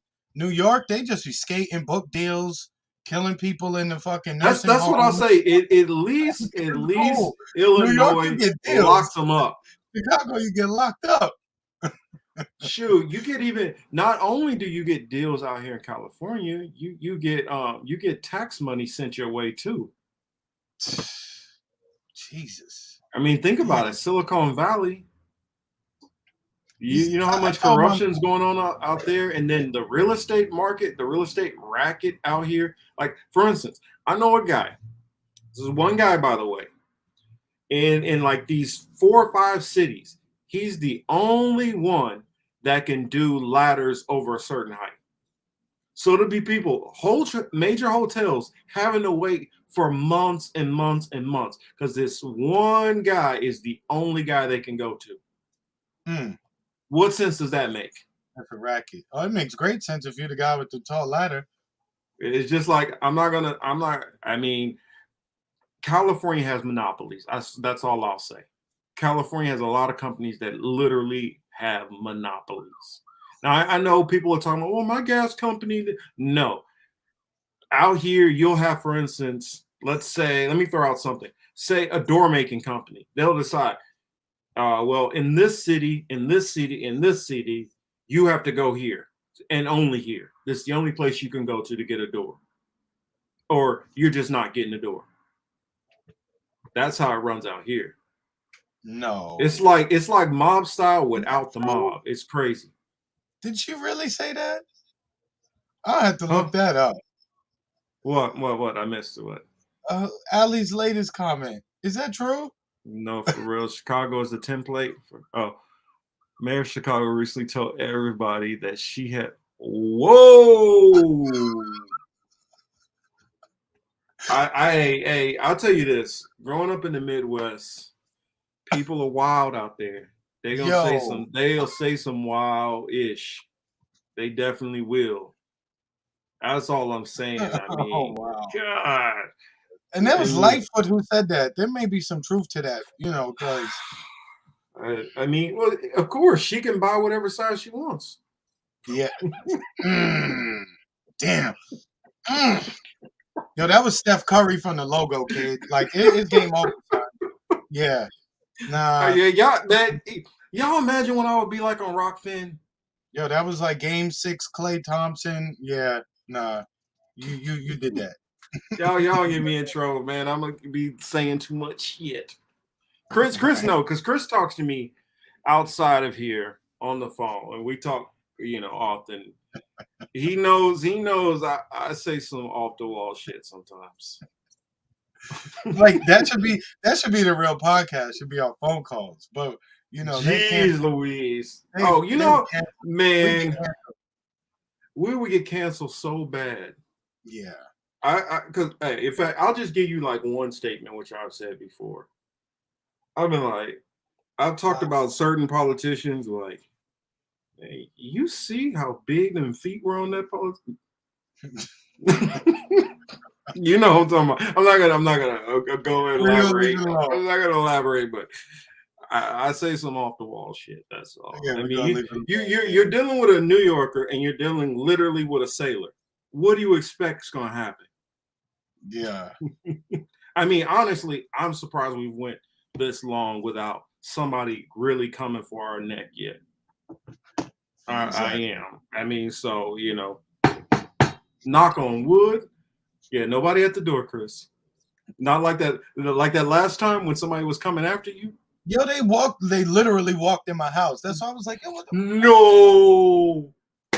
Yeah, the dude literally I don't keep my door, since I left New York, I got a little like lenient and I don't lock the door like I should. Yo, you remember what 50 said? Blood clot, chop your leg. Hey, come through my door. It's Hey. not. Whew.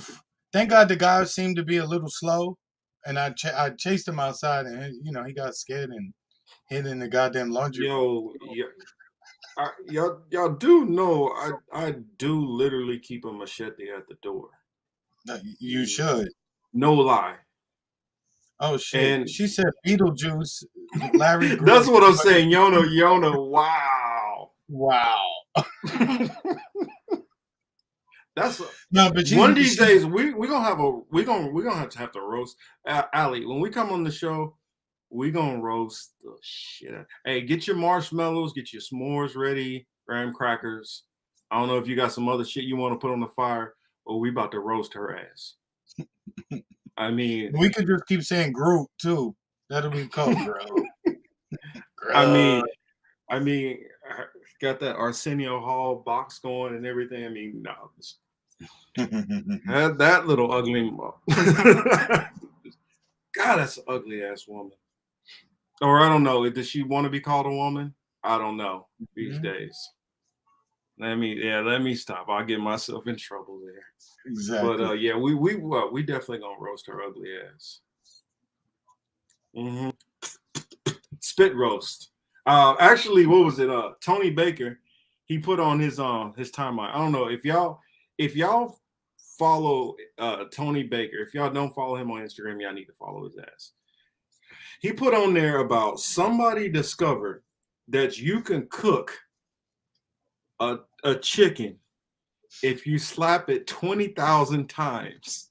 And he was like, who was doing this research? I mean, what kind of slaps does it have to be? Does it have to be palm slaps? Could it be twerk slaps? What kind of slaps are these that we talking about? How do you measure that? I don't know who know Tony Baker, but y'all need to follow him. Saul Good just hopped in the button. Yeah, you need to hop back to the beginning of this. We're about to end it out, but you need to go check this out from the beginning. It was a hot show. Definitely a lot of fun. Good. A lot of new people, and we love new people. We love energy. Saul, I know you're not new. You've been here before, but and Marcus, I can still everybody make else. drink. Kelly I can still hear the music. Kelly had to get one in there. I know. I Kelly. Oh, we're going off the rail. Uncle Warren, yeah, you need to be in on a show like this. Well, I mean, actually, we're gonna have to go back on Uncle Warren sometime soon. If he'll have us on. If he'll have us on, of course. Yes, they are. That's what I'm talking about, Angelica. Tony Baker and Kev on stage, they are great, hilarious. Like, y'all just not knowing. Y'all not knowing. That's all I'm saying. Y'all not. I'm gonna go back and think of all the. I'm gonna go back and think of all the lines from the Cat Williams show from yesterday, and next week I'll be ready with some all right. jokes. Thank you for coming through, Saul. Thank you. Thank you, guys. All right, but yeah, we're gonna hop off here. Y'all all have a great night. Make sure to catch me on Blue Moon Red Wine. I'll be over there with Lucy talking to her. Oh yeah, I forgot. And we will have Sebs on. Not Sebs, Sabby. The S is twisted me up. Sabby. And we will be on Doom and Gloom with Sebs and Ali coming up soon. We're still working out the date on when we're going to do that, but look to see us on there. And then I will be on with I can see his face right now and I'm struggling to remember. JB from Revolutionary Blackout. He has invited me to come on. I believe it's April 10th. I'll be on there. Oh yeah, and since this will happen before our next show, anybody who's going to be going to see Jimmy Dore April 1st, I will be there. I got my tickets, so anybody who's in the LA area who's going to go see Jimmy Dore, I'll be there in person. So hopefully I see some of you guys out there. And until then, you guys all have a great and wonderful weekend. I'll talk to you all later. Have a good weekend, everybody. Peace out. Thanks for coming by. Let me not do what I did last time. Last time I left the stream and had to come back in to end it.